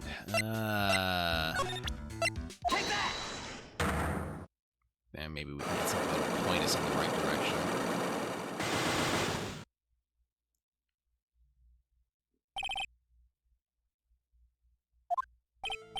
Now, let's hear what this secret of yours is. What if Mr. Corda had been successful in his plan? What would he have disclosed? I told you it before, dude. I don't know. I don't know anything about Juan, okay? Look, Mr. Wright, I can keep on saying it until I'm blue in the face, but... Don't forget to save. Yeah. Well, actually, when you're using Psyche Locks, you can't actually lose. You just have all your your points depleted. So you just got to make sure that you save every time you make an objection in the trial is all. I totally didn't pay Juan any attention the whole time that night.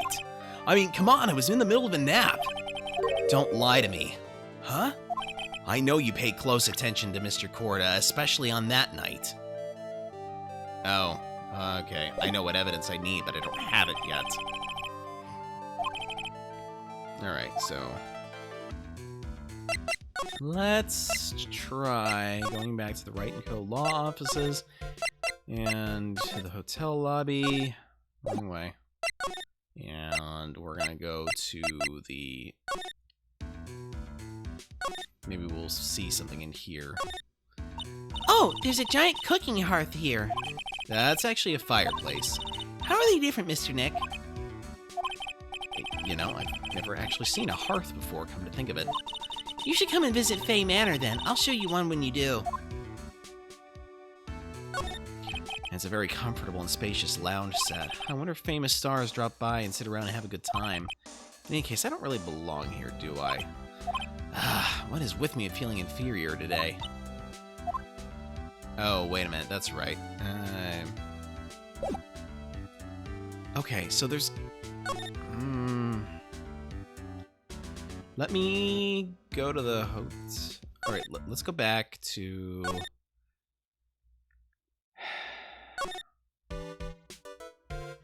it's gotta be in the detention center. And let's try Adrian. We're just gonna have to spam court record at her.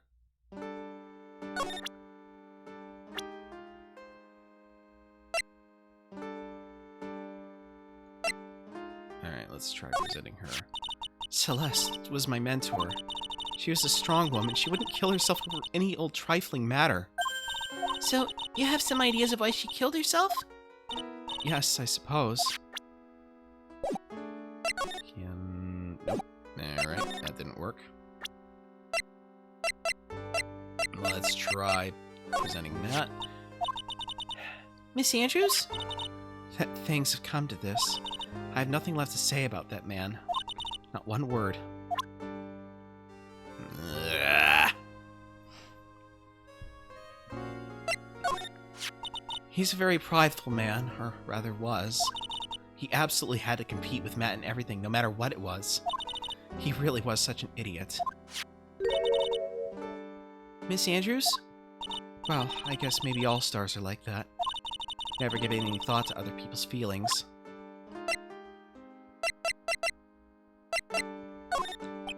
I'd like to ask you about this. I told you I hate trifling matters. It's a waste of time to show me things that are of no relevance to me. Wow, this is the first time I've been shut down this badly. Aside from the last time she shut me down this badly, which was just the other day, but... Okay,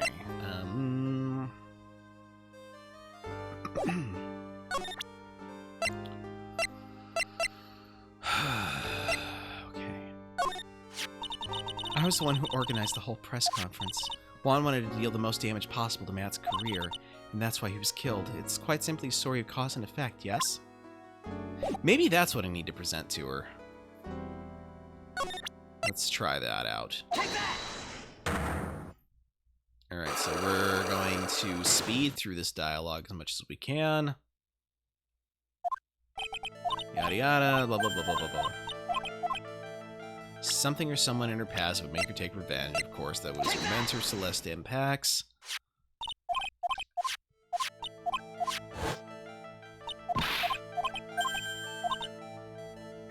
Okay, relation between Celeste and Matt. Crud.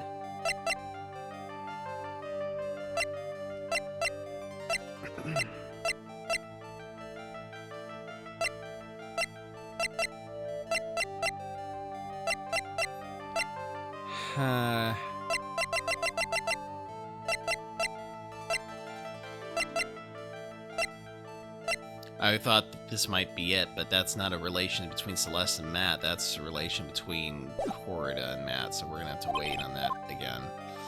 Dang it. Alright, let me... Actually, let me go back to the Criminal Affairs Department. No, nothing. Okay. Back to the detention center. Alright, let's try Matt again. Oh, Matt again. Oh, Matt again.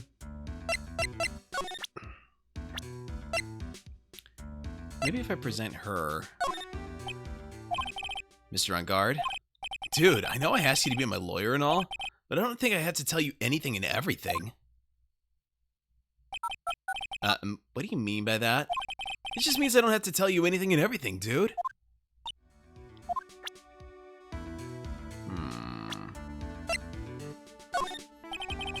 I'm kinda scared to show him this card. What's wrong, dude? Oh, so about this picture card, have you ever seen this before? Nope, never saw it before in my life, dude. I don't think he's lying. Or is he? And again, he looked like he gasped just now. Maybe I'm seeing things?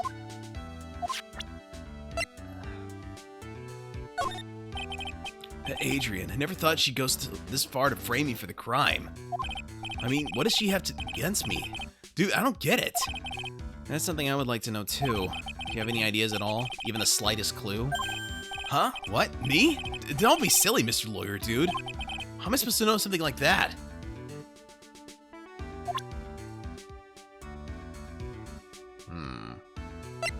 Alright.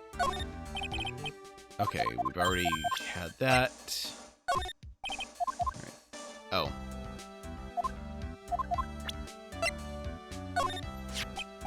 About this. But Mr. Nick, you can't! Huh? Miss Andrews says she doesn't want anyone to know about that, remember? What's that? Oh, this? Nothing. It's nothing, really.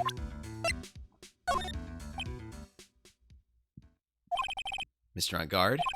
Dude, I know I asked you to be my lawyer and all, but I don't think I had to tell you anything and everything. Okay, we've already had this conversation, so this is important. Okay, we've already... That's important... Yeah, not... He was a bit of a talentless hack when he was alive. But who knew he could play dead so well, wouldn't you agree? Well, that's because he really is dead! And quite pitifully indeed, yes? Dude. Could you please take a look at this? I know it may not seem important to you. Well, if it's not important, then I'd rather be in bed. If I don't get my 12 hours of beauty sleep, my skin's gonna wrinkle up like a prune, dude. You know, he's right, Mr. Nick. Your skin's kind of drying up here and there. I swear, after this case is over, I'm gonna get lots and lots of sleep. His signature item was a guitar. Ha! I mean, dude, what kind of ninja carries a guitar? I'm not someone who would know. Dude, it's such a kid thing to do. I mean, just my opinion and all. Isn't your show a kid's show too? Alright, that's not helpful. Nope.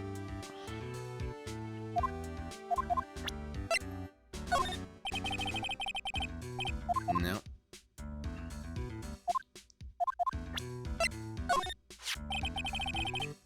Alright, just finished making up the tacos, so you're gonna head out. Have a great rest of your stream. Alright, well, thank you for stopping by. Appreciate you being here. Hope to see you in the stream again when I am back on Wednesday.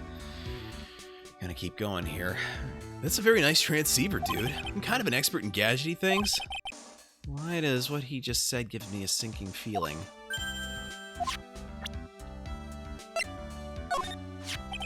That one, posing as someone else and trying to hold a press conference? And the person who set it all up was Adrian, wasn't it? That's what I heard. Ugh, I can't believe. Why would she do such a thing, dude? Okay, that's not helpful either. Alright, let's try the profiles then. About this person. He's He's your butler, Mr. Doe, right? We met him at your mansion. Oh, yes, that's right. He's a pretty cool dude who can do lots of things. He takes real good care of me.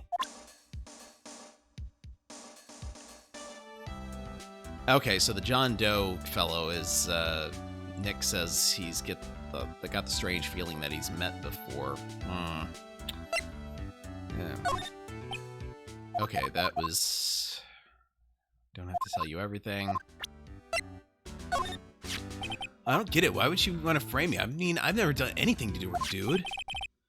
Mr. Regard sounds pretty sincere and he seems trustworthy, so I have to find out what Miss Andrews' real intentions are. Oh, doggone it. It's true we debuted at the same time, so that's why people were always comparing us. But I totally didn't care what people were saying because he wasn't even close, dude. I mean, I won every contest we ever had, hands down. Dude, this person looks like a member of my fan club. Hold on a sec. I'm gonna ask the fan club president, okay? Dude, you know what? Forget I asked. Alright, hold up. I gotta find something.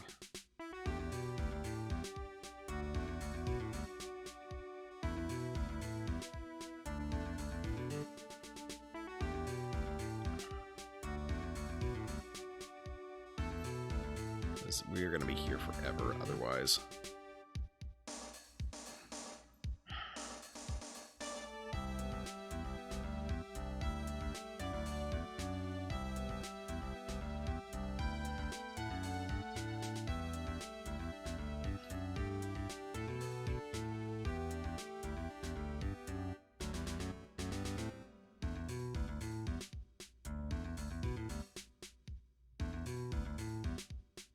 Okay. Alright, let's see here.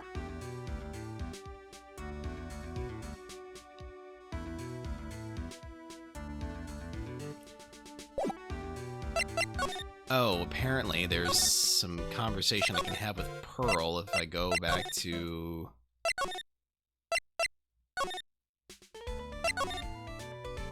If I go back to the crime scene.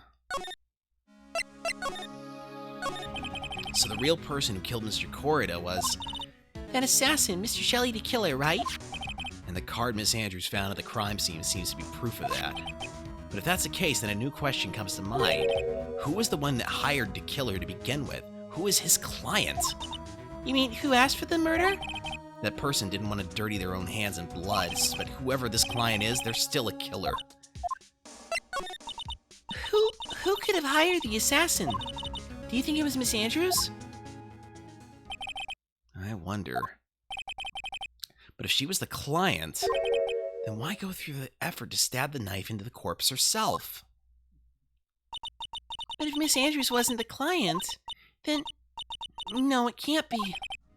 Matt on guard himself? If Mr. On Guard really did hire the assassin... Then he's not innocent at all. Far from it, he would be guilty of the crime.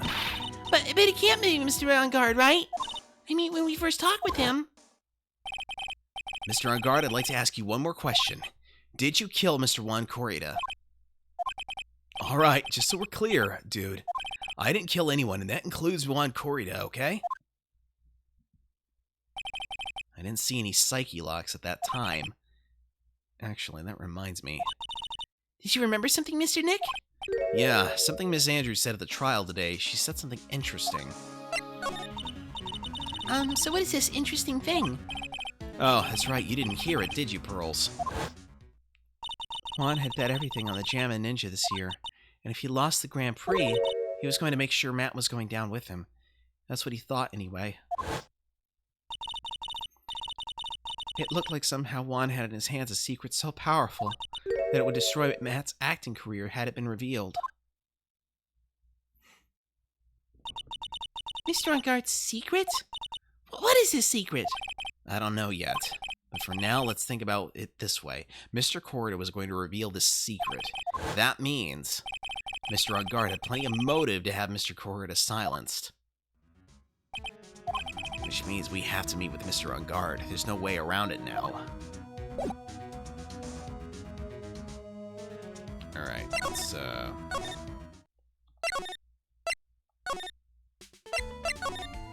Okay, got everything there. Okay, if we go back to the hotel lobby. Ah, here we go.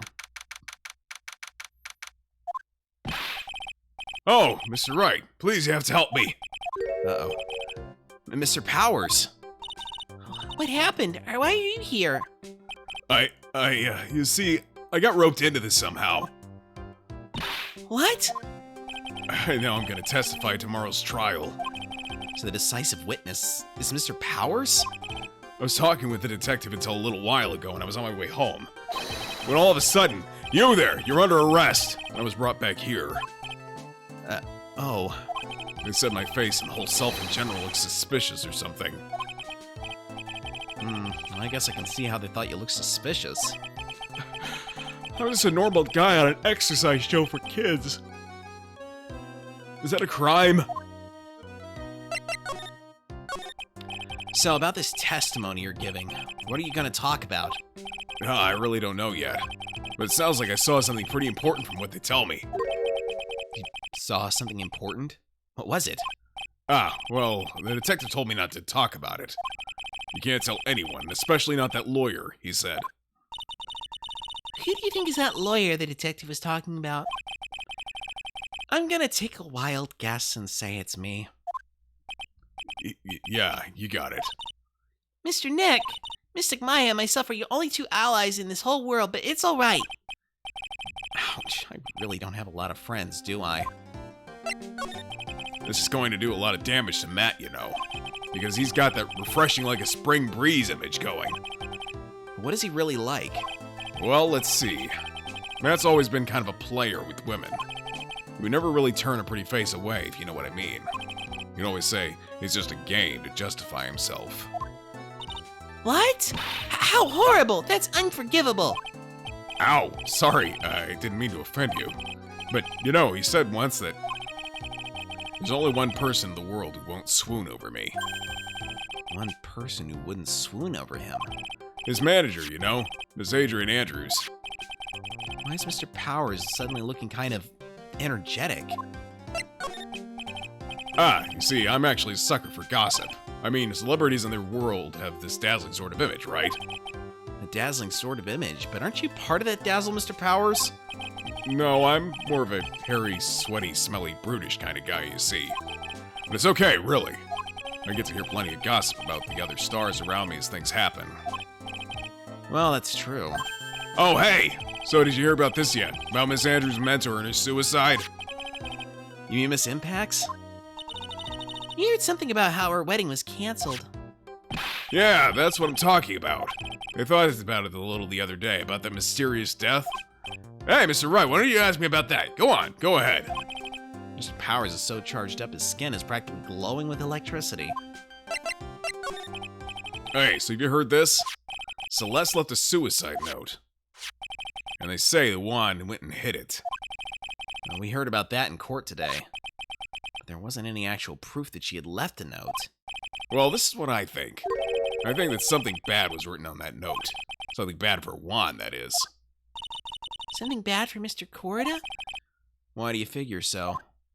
Well, before she died, Celeste talked with a few of her friends. And she said, "It looks like I got caught up with a truly insidious man." A truly insidious man? Did she mean Mr. Corda by that? Well, there's no one else that fits that bill, right? And that would be reason enough for him to hide the suicide note. I see. Well, that's some good info. Thank you. You're welcome. Mr. On Guard and Miss Andrews, they're both at the detention center right now. There's still things I don't understand or know about, I'm sure.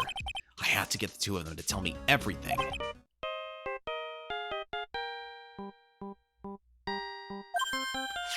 Mr. Nick, your phone! Hey, that's the Steel Samurai theme song, isn't it? I don't like the sound of this ringtone right now. It sounds kind of ominous. Yeah, I know. Hello? We're in trouble now, pal. I'll be back at the office really soon. What's wrong? Something really unexpected just happened. Mr. Edgeworth, Edgeworth? Anyway, hurry up and get back to the office, pal. I don't know what's going on anymore. It's so good, I can't... Hello? He got cut off. Well, what's going on, Mr. Nick? Gumshoe said we need to go back to the office right away. Then we should hurry back. I'm scared to go back. What are you talking about, Mr. Nick? Pull yourself together. Maybe it'll be good news. Somehow I doubt that. Okay, to the law offices. What took you so long, pal? Mr. Edgeworth couldn't stick around forever and had to go. Well, what happened? We got him. We know who bought that spy camera. Huh? This quickly? And this bear's what gave them away, pal. The bear? I figured it out, pal.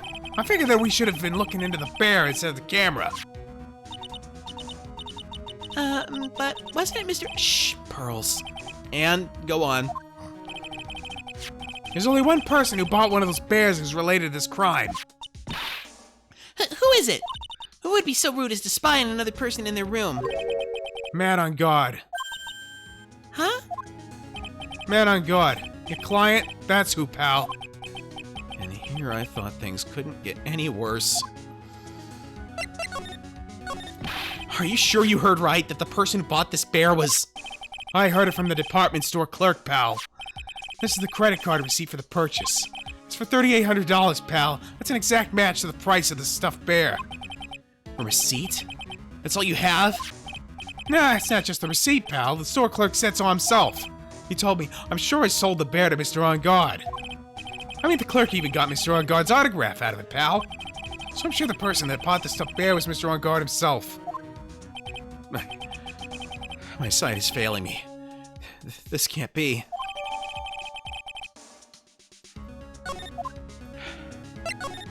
So what about the spy camera we found? Ah, that was a dead end, pal. I mean, you can get this kind of thing from anywhere. But for now, I guess I can give these back to you for you to file away into evidence. I know you don't want to give up, pal. I didn't think it was possible.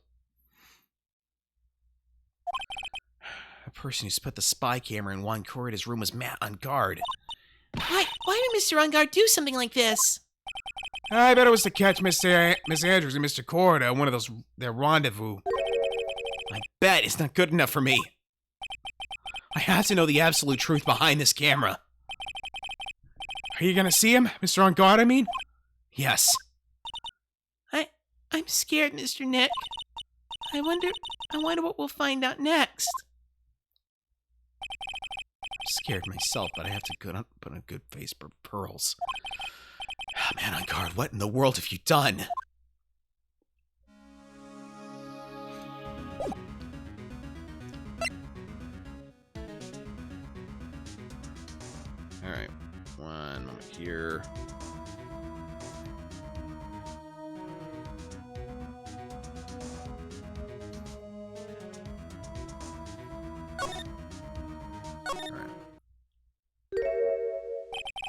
you're working really late, you know. It's already past 10 p.m., dude.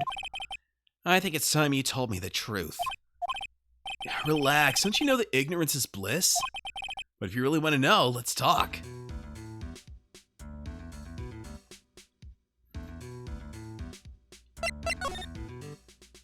Wait a minute.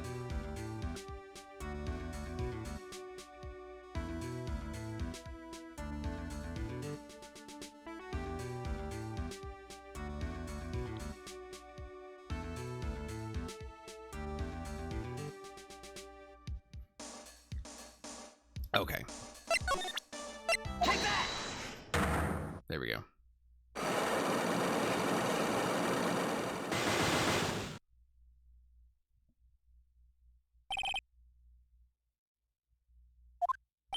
Now, let's hear what this secret of yours is. What if Mr. Korda had been successful in his plan? What would he have disclosed? I told you before, dude, I don't know. I don't know anything about Juan, okay? Look, Mr. Wright, I can keep on saying it until I'm blue in the face, but I totally didn't pay Juan any attention the whole time that night. I mean, come on, I was in the middle of a nap. Don't lie to me. Huh? I know you pay close attention to Mr. Korda, especially on that night.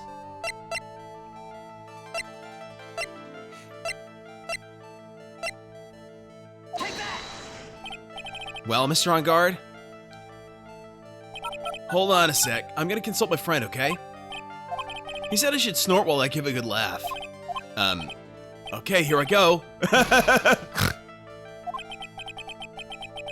can't believe he can be so flippant at a time like this. Mr. On Guard, I don't think you need to snort while you laugh, really. I know you pay close attention to Mr. Korda, especially on that night. There we go. Someone used this camera to secretly film Mr. Korda's room the night of the murder. Secretly film? What? And then sent the images the camera took with this transmitter. Wow, but dude, where was this camera you're talking about hidden? The spy camera was hidden in this bear's eye. A bear that was supposed to be a present from a fan. Huh. I guess Juan had a few of those kinds of fans too, huh, dude? Actually, I wouldn't say this bear was a present from a fan. You sure, dude? Who else could it be from? The person who gave this bear to Mr. Korda was...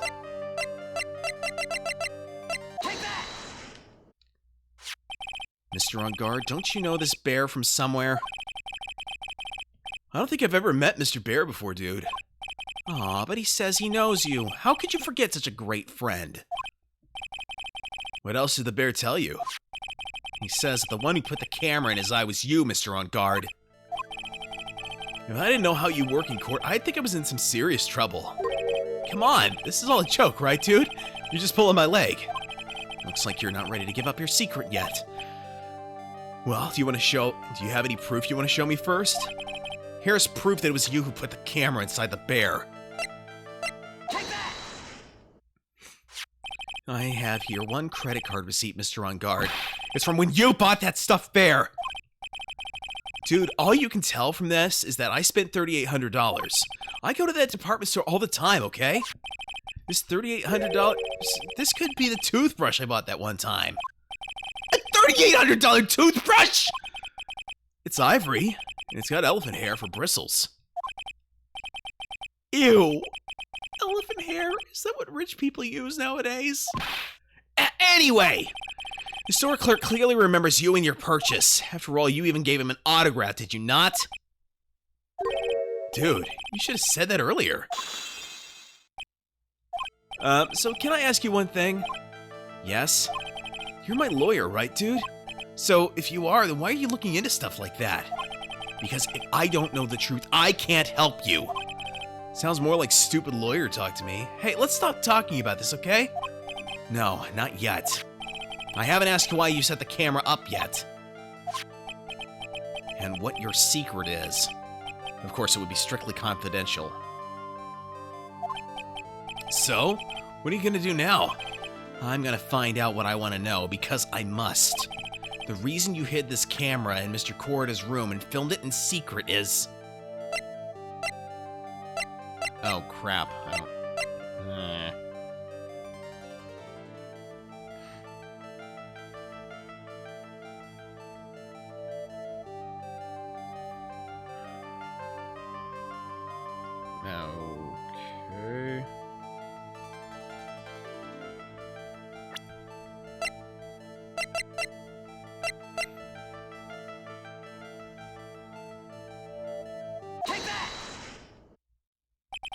Adrian Andrews? There's a rumor going around that Miss Andrews and Mr. Corda were having secret meetings. You, who was keeping tabs on Mr. Corda, you were going to reveal this as a fact and turn this into a scandal, isn't that right? Dude, you can be such a moron. Huh? Aw, man, Mr. Lawyer, dude, that kind of scandal? That's the good stuff. That's what we in the industry call juicy. The good stuff? Juicy? Look, we can get publicity without spending a penny with that kind of stuff. I mean, if people stopped paying attention to us, then it'd be the end, dude. Too bad that wasn't your intention. What are you talking about? I wish your reason for spying was something so innocent, but it wasn't. You didn't spy on Mr. Corda because of Miss Andrews. And there's only one reason I can think of for you to do such a thing. The real reason you set up that camera in Mr. Corda's room was... Take that! What is this card? Maybe he doesn't know about this card. This is a certain man's calling card. The man's name is Shelly the Killer, and I'm sure you know of him, don't you? Shelly? The killer? That's ridiculous. Why would I know some shady scumbag like him? If you really don't know him, then why are you acting so jumpy all of a sudden? And also, how do you know he's a shady scumbag? This is it. I'm finally starting to get to the truth. I can't afford to make any more mistakes now. Mr. Man on Guard, I know why you know Mr. the Killer. It's because...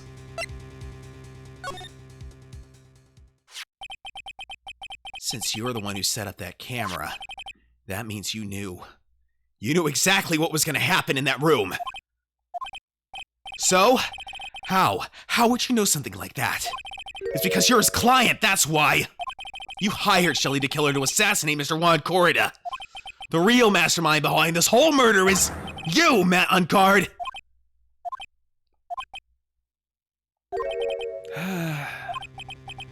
And here I was trying to be a good boy for you, dude. I thought if you didn't know, you'd be able to do your job without feeling bad. Well, that's what I thought anyway. Mr. On Guard, you really did hire... Hold on a sec, I'm gonna consult myself, okay? Consult myself? Well, I guess it's probably about time anyway. About time for what? I think it's time for you to meet him now, Mr. Lawyer Dude.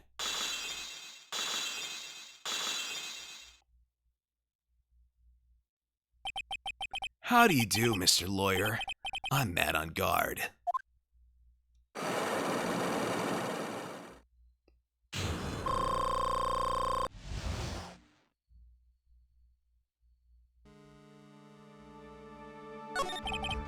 Well done, Mr. Wright. I bet it wasn't easy to gather as much information as you have. You really... So you are Shelly the Killer's client. You didn't really think I would dirty my own hands in this, did you? What do you mean? And that woman, Adrian, was quite brave herself. Trying to stick the crime on me. I didn't think she had it in her. But all I care about is that Juan is dead. Isn't that right, Mr. Lawyer? That's... You're lying! What a terrible... It's way past your bedtime, little girl. Go on and let us grown-ups talk about more adult things. But why? Why did you hide the video camera and... A weakling soon believes the words of others, just like that pathetic Adrian. He knew about Miss Andrews' secret? But I'm no weakling. I don't believe anyone, least of all assassins. What? Oh, come now, Mr. Wright. Assassins aren't about blackmail. They turn their clients into cash cows by holding the sinful deed over their heads. And a superstar like me, how much do you think I'm worth? Care to guess? And that's why... Yes, that's where the video comes in. It's got his face and the crime scene recorded on it, preserved for all time. With that, I can keep him at bay and even blackmail him if I want. That's right. That video's my insurance. Isn't that what they call it, Mr. Wright? Why would you do something so wrong? Because I'm a grown-up and I can. Good enough an answer for you, little girl? Why? Why would you kill Mr. Corida? Because he was about to sling so much dung onto my beautiful public image. Scandals are a little annoying, aren't they? This is all because of that press conference, isn't it? If Mr. Corida had been able to give it, then Mr. On Guard's secret would have... Ah, well, that's what we call taking advantage of the situation, you know? I had no interest in doing it, really, but bit by bit it crept up on me. And then the situation just presented itself perfectly.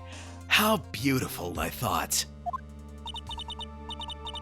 And that's how Mr. Corida ended up dead. Let me tell you something. I'm not like Adrian. I don't depend on anyone. People are simply things to be used and thrown away. Put on a sweet, innocent face and people will swallow anything you feed them. Adrian fell for it, the assassin too. Oh, and how can I forget? Even you fell at Mr. Lawyer. Everyone, all working their butts off for me, Matt on guard. Aw, did that leave you speechless? What a shame. What's wrong, Mr. Lawyer? You've grown awfully quiet. How could I have been so deceived by you all this time? When we first met, I asked you if you'd killed Juan Corida, and you answered very clearly that you hadn't killed anyone. Hey, now I never told you any lies. The person who did the killing was that killer guy, right? All I'm guilty of is taking a catnap in my room. You killed Mr. Corida. I dare you to say that in court tomorrow. Oh, but too bad. You can't. You're my lawyer after all, aren't you? You could always drop my case and refuse to represent me. How does that sound? Oh, but you can't, can you? That would be the one thing you absolutely can't do. Mystic Maya! You wouldn't want to test a killer. He's a man of his word. Or so I hear. You could end up getting a certain friend of yours rubbed out if you lose. You scoundrel! So if I were you, Mr. Wright Esquire, I think I would give it my all tomorrow. Remember, everyone likes a happy win-win resolution. I'll get you for this. That's such a cliche phrase. One said something just like that, if memory serves. Of course, well, we all know how well things turned out for him, don't we? Good night, Mr. Lawyer. Maya, what am I supposed to do?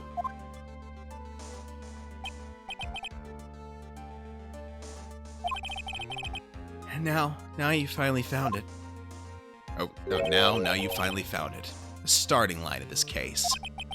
Edgeworth, I don't care for the horrid atmosphere here. Let's return to the precinct. Well, Wright, what are you going to do? If you plan on changing your strategy... No! We can't do that! That's right. He's holding Maya hostage. What should I do? That's not something I can answer for you. Mr. Edgeworth? Right, only you can decide where to go from here. 1 year ago, at that time, I didn't truly understand what a prosecutor was. And that is why I had to leave the prosecutor's office. I felt that I couldn't stand in a court of law until I knew what a prosecutor really was. And now, Wright, it's your turn. My turn? What is this thing called a lawyer? What can you do as one? You must find the answer, and you must find it on your own.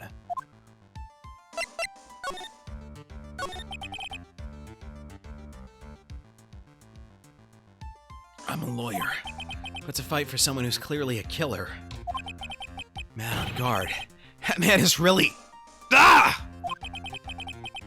Doesn't matter who. Every person deserves a proper defense and a fair trial.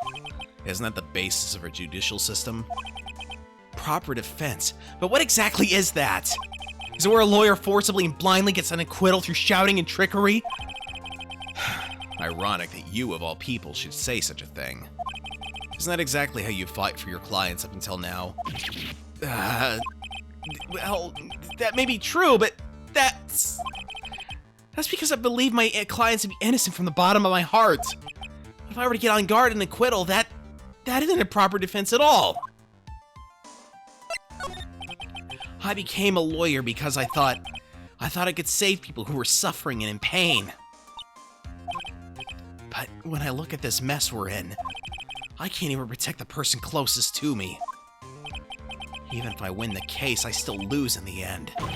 I just don't know what to do. Right? Did you get a hold of yourself? You have it all wrong. Huh?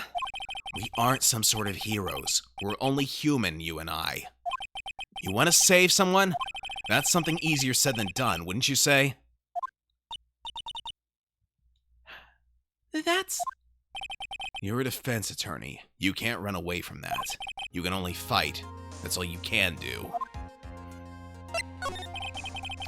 People like you and Franziska von Karma are always using all you have to pin me down. You fight to the very end even when you know the truth is not with you. But I'm not like you. I can't fight for a false verdict for a man I clearly know to be guilty. Franziska. She fights for herself. The only thing she fights for is her perfect win record. That's all. And? Isn't that the same as you? Isn't that why you ran away a year ago?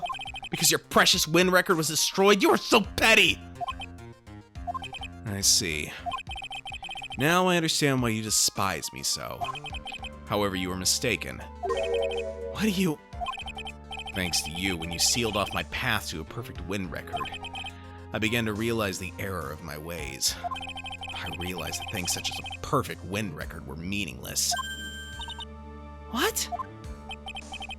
I don't believe you. Are you saying that is why you left the prosecutor's office? But then why? Why are you here now? The answer to that is something you'll find out on your own. I have faith you'll see it before the verdict is read tomorrow. But if you can't, then you'll be powerless to change the ending of this story.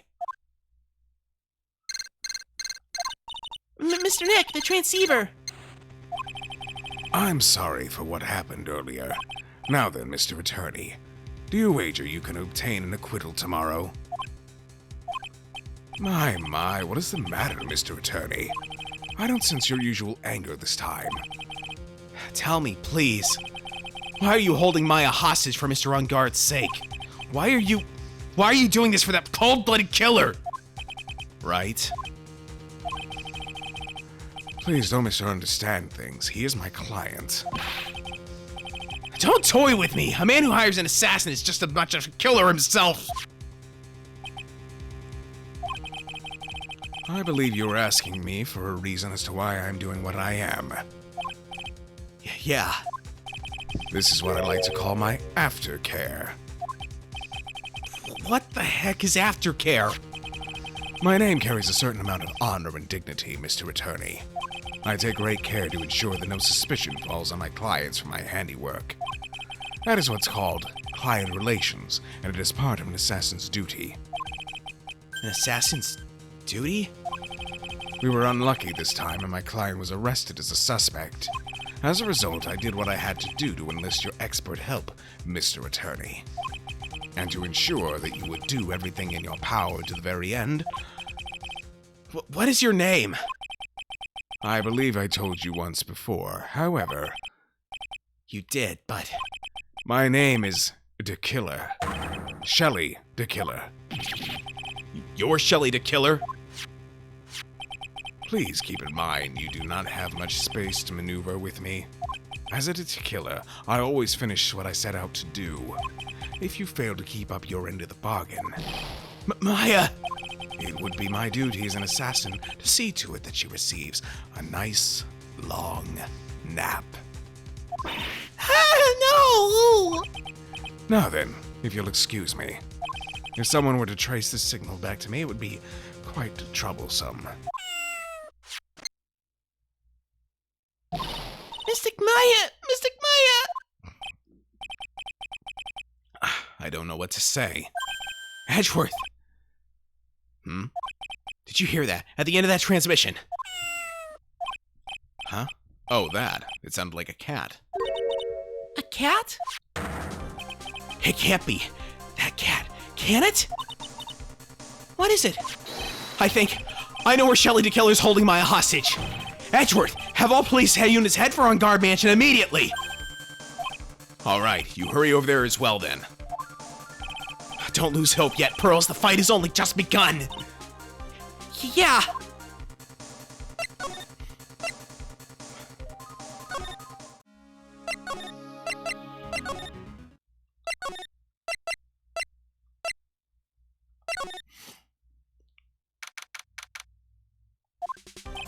Maya! Please answer us, Mystic Maya! We have this area completely surrounded. There's no way for him to escape, assuming he's still in the area. I can't believe it. That butler. All this time, he was the killer. He and On Guard were working together all this time. I'm sure they had worked out a contingency plan ahead of time.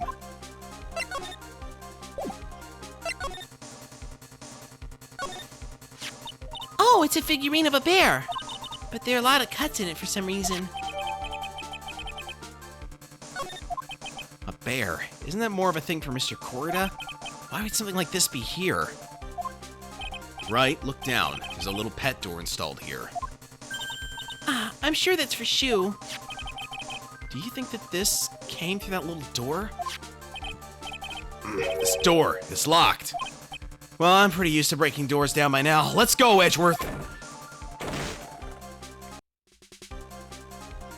Ah! There's no one here! From the looks of this room, I'd say this was On Guard's private lounge. Look at this, Wright. An antenna for sending and receiving radio signals on a VCR.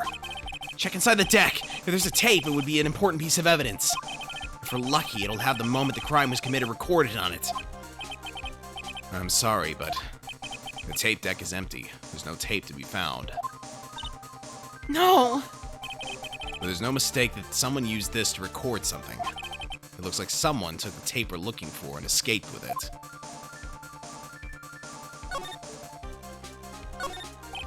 It's On Guard's computer. Maya, why couldn't you have used this to get help? But Mr. Nick, where's the power switch? Oh, I get it. So that's what happened. She couldn't find the power switch. It's a VCR and an antenna. The footage that the spy camera took at the crime scene was beamed here and recorded on tape. If only we had that tape, it would have been really helpful. A huge television and speakers loom largely here. I'm sure if Maya saw this, she'd say, I would die a happy samurai fan if I could either see the Nickel Samurai on a TV like this. Yeah, that's what she'd say. Ah, I can't believe I just made a joke about Maya, all things considered. It's a very small table. I bet we could barely squeeze 3 pearls on there. But I wouldn't sit on a table to begin with, Mr. Nick. How about a spacious sofa? I bet 10 pearls would fit on here. I don't think 10 of me would fit, Mr. Nick. I can't read all the labels, but this is a very large collection of videotapes. Looks like On Guard taped all of his own shows. There's a little door for Shu in this big door. I'm sure Maya used this door to shove this out there. I'm sure it was her. Every time you give me some piece of evidence, it's always the most crucial piece. This time too, I'm sure. I guess maybe can we move? Ah, wine cellar. We've searched all over, but it looks like he got away. I'm sorry. It looks like he slipped out of our grasp this time. And now, we've lost our only lead. Don't give up yet. That little girl is looking to you to be her pillar. Yeah, you're right. We're close, I can tell. We've already set up checkpoints along every route leading out of this district. Leave the rest to us. Maya. This looks like a picture of Miss Impact's. With love, Celeste. Miss Impacts? You mean... Yes, Mr. Corda's former manager. Why would a picture of Miss Impacts be here in Mr. On Guard's mansion? And why does it say with love? This might be a clue. Ah! What's wrong, Pearls? But please let me see the picture frame. Huh? What's so special about the frame? On the back, there's something written on the back of the frame. Maya. It's Mystic Maya! She left us a message! What? I thought you'd come. I knew you would. Now listen up. You better get on guard a guilty sentence, okay? If you get that creepy slime bag and not guilty, I'll never forgive you, ever. I'm fine, so you don't need to worry. There's so much I want to write, but I don't think I have a lot of time left. Pearly, you're there too, right? Make sure you help Nick, okay? Someone's got to watch out for that helpless lunk. That's it for now, Nick. I guess I'll talk to you guys later. No! Mystic Maya! Right? What's wrong? Why the blank stare? Oh, nothing. We've searched the house, and this is the last room. It looks like he eluded us. Edgeworth. Yes? As far as clues go, I think this is about all I'm gonna get. But I'm still short one last thing. And what is that?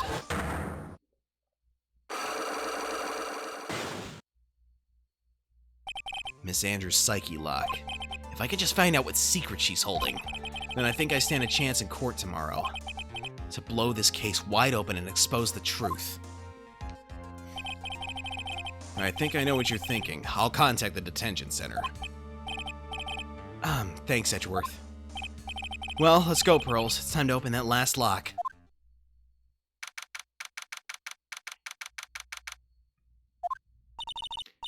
Good evening, Mr. Wright. What's wrong? You look ill. Miss Andrews, I've come to remove your psyche lock. Psyche lock? I want to know, and you will tell me, your secret. Fine, go ahead. Try to break me, if you can.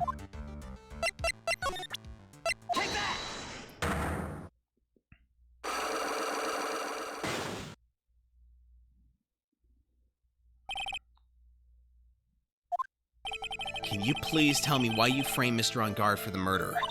I've already told you countless times. It's because I thought Matt was the killer. No, that's not it. I know you have a personal reason to dislike Mr. On Guard. Miss Andrews, you may think I didn't hear, but I know you said something earlier. You said revenge. So you're saying I was taking my revenge out on Matt, and that's why? What an absurd idea. I don't have anything that I want to take revenge for. Miss Andrews, a woman who lives by being dependent on other people.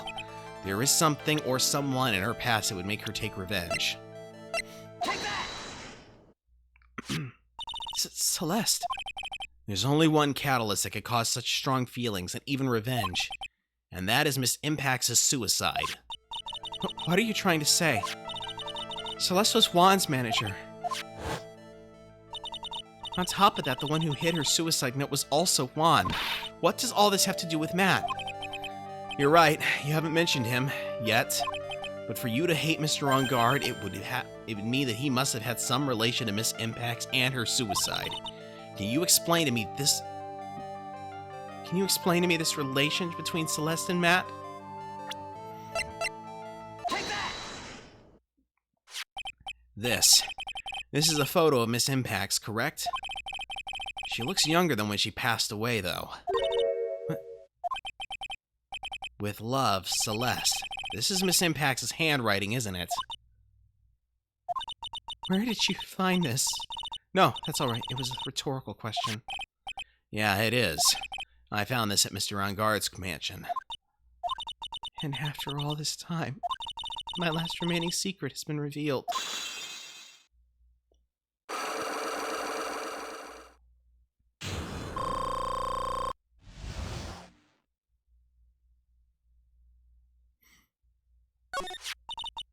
Celeste, she was supposed to get married to Juan. Yes, but I heard that it didn't work out. Because Mr. Corda didn't want to get married to her anymore, right? Yes, because of Matt. Because of Mr. On Guard? What do you mean? I think I can see where this is going. Celeste, she was Matt's manager a long time ago. She was the happiest woman in the world at the time. I was working part-time back then, and I often saw the two of them together. So that's why. With love, Celeste is written on the frame of that picture. They were a couple, weren't they? It wasn't anything as splendid as that. Celeste was being used, toyed with until she was thrown away. That's so horrible. Matt's entire image is built of how nice and wonderful a man if he is. A scandal would have destroyed that, which is why Celeste, in her kindness, moved over to Worldwide Studios. And that is where she met Juan. She seemed really happy with him, even happier than when she was with Matt. Celeste and Juan were such a good match that they were even planning to get married. And then it was suddenly called off. On the night Juan called their marriage off, Celeste, she killed herself. And that's why I framed Matt. It was revenge for Celeste and for myself. I'm sure you can even guess why Juan called the wedding off, right? Matt confessed to Juan about his relationship with Celeste. I see. So that's what happened. But then why did Mr. Corda have to call off the wedding? I don't understand at all. It was probably because of his worthless male pride. Juan and Matt were always fierce rivals. Matt waited for the wedding announcement and then unleashed the truth on Juan. He was aiming for when it would hurt Juan the most. Poor Miss Impax. That wasn't the end of it. That day, I'm almost certain that Celeste left a suicide note behind, and in that note she left a detailed account of Matt's various misdeeds, and so that she would never again be hurt by Matt, she chose to die. Then when Juan discovered her body, he hid her note. But why would he do that? It's simple. Juan realized that note was a powerful weapon against Matt, and it would be especially damaging to his refreshing like a spring breeze image. In any case, with his pride hurt, Juan sought revenge. Revenge. There's that word again. Juan wanted to publicly disclose the contents of that suicide note, at a time that would cause Matt the most damage, of course. And that was at the press conference after the stage show. I know all about it because I heard it all from Juan. It was also I could find out about all this that I drew close to Juan to begin with.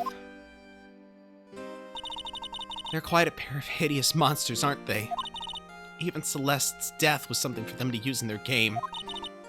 That night when I found Juan's body, it was only natural that I thought the murderer was Matt. Those two were always spying on one another, after all. As for me, I was frantically searching for Celeste's suicide note. I wanted to destroy it before it ever went public. I was going to burn it. I had even brought a lighter. But I couldn't find the suicide note, and that's when revenge crossed my mind. Yes, I was going to bring them to my own kind of cruel revenge. Celeste was killed by those two monsters, so when I stabbed Juan's body with that knife, I didn't feel a single shred of guilt. And that's all I have to say. Well, Mr. Wright, even knowing all this, are you still going to help that man? I'm a lawyer. I see. What a foul profession. Thank you very much for your time and for talking with me. It was no big deal. I couldn't sleep anyway. I can't sleep either. Not with my situation. Or with what I know now.